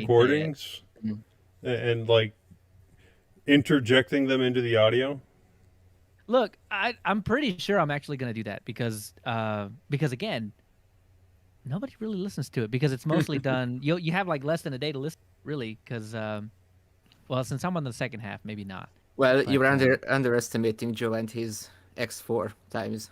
He listens to audiobooks. There's a So, lot of is it things to X4? listen to. Yeah, it's somewhere, but it depends on what I'm listening to. I'll go back and forth between 2.75 and a couple things. I'll go all the way up to 5x, but I can't go past 5x because my player doesn't go past 5x. Oh, your player doesn't, but you could. I don't know. I haven't tried it. Maybe you could go up to a 10x or 100x. The most, the At that point, fastest. you're just absorbing it. No, the fastest I've ever heard of anybody listening to anything was like 12x or 14x, and that guy is a podcaster, but he's legally blind, so he has specialized equipment for listening to books, and he can crank them up to those speeds. And I was pretty sure I was listening to him on Hacker Public Radio. What comes to my mind is the 11th Doctor just quickly scrolling. No, it was the 9th Doctor. In the first episode, he quickly scrolls through the book and he says, it's a bit of a dull ending. Or something like that. Something like that. Well, I know I've gone through 10 books in 3 days. Ooh. They were short books, though. Right. Everyone else's audio's up apart from yours, Norbert. Oh, sorry. Oh, I forgot to upload. Wait, am I even? Well, Yours I is see there, a Joe. I see know. a Joe in there. Oh, But mine's not there, but I've already got that. Yeah, I was gonna say, like, you can take your time, Tony. And now I have Yeah, no, 4 it's on the Google. way. It's on the way. It's only got about a minute left. Oh, Darn good. asymmetrical connections. I know, They man. just take forever. Every time I think I want to call the company to get 1 gig up, 1 gig down, I realize I have to call the company to get 1 gig up and 1 gig down. And I just don't You wanna mean do it? I assume you mean a terabyte. No, I wish. Like I don't think I have. Terabyte. Olivia. Terabyte. Wow. I won't have a computer for the next 20 years that can handle that kind of throughput. I don't even have the How much option would it for a cost gig. you to get a gig connection? It's like $60, $70, something It like depends that. on where you're at. They don't even have them where I'm at. Really? So I I'm thought at Fios would have done 400. that for you. Well, they're installing a couple of blocks north of me right now. Oh, so it's coming though. So it'll be here eventually, Cool. but it's not here yet. Yeah. But That's my absolute favorite thing, man. I have options now, whereas before I didn't have options, and the company would screw you around all the. They would just raise your rate by $10 every 6 to 12 months. They wouldn't tell you why, other than we raised it. And when you asked them to bring it back down, they were like, "Well, that's just the cost now." And then you go to their website and you see that the new subscriber price is actually cheaper than what you were paying before. And so when you ask for that, they would tell you, no, that's just for new subscribers only. But that punishes long-term subscribers, which is stupid. Doesn't make sense. yeah, And so but it's what we always would been do- that way. And so They're what we would pa- do is I would cancel mine, and then I would have my wife say she's moving in, and then she would do a new account. She would be a new subscriber, and then when we would wait, they would jack up the price once, and that's fine. They would jack up the price again, and then we would call, see if they would go down. They wouldn't. We would cancel, and I would start back up, and we would just flip flop it. We did that for like 3 years and had prices. It Yeah, doesn't I make think I have sense. an option of decent internet or DSL. So I don't know that that's even Yeah. really an option. But the cool thing about the options that we have now is that the company, they're not jerking you around anymore. As a matter of fact, they are giving you way more options now than they ever have in the past. But that's because they're competing, which they don't have an answer to. They're competing against 1 gig up, 1 gig down. Well, see, Oh, will probably make the switch when gig comes close by, as long as they're not expecting me to pay last mile or anything like that. But I've been with the company that I've been with now for a really long time, and they got bought out by, it was Time Warner, and now it's Spectrum. My problem is that I am so tired of getting these ads where they're like, respond now, limited time offer, and it's the exact same price for slower internet, but they want me to add television and a phone line, and it's like, well, I don't watch normal television, and why the hell would I want a landline?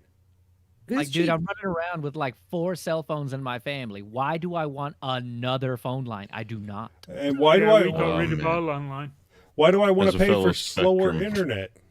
I'm just really Right. glad that with T-Mobile, it's called Telecom here.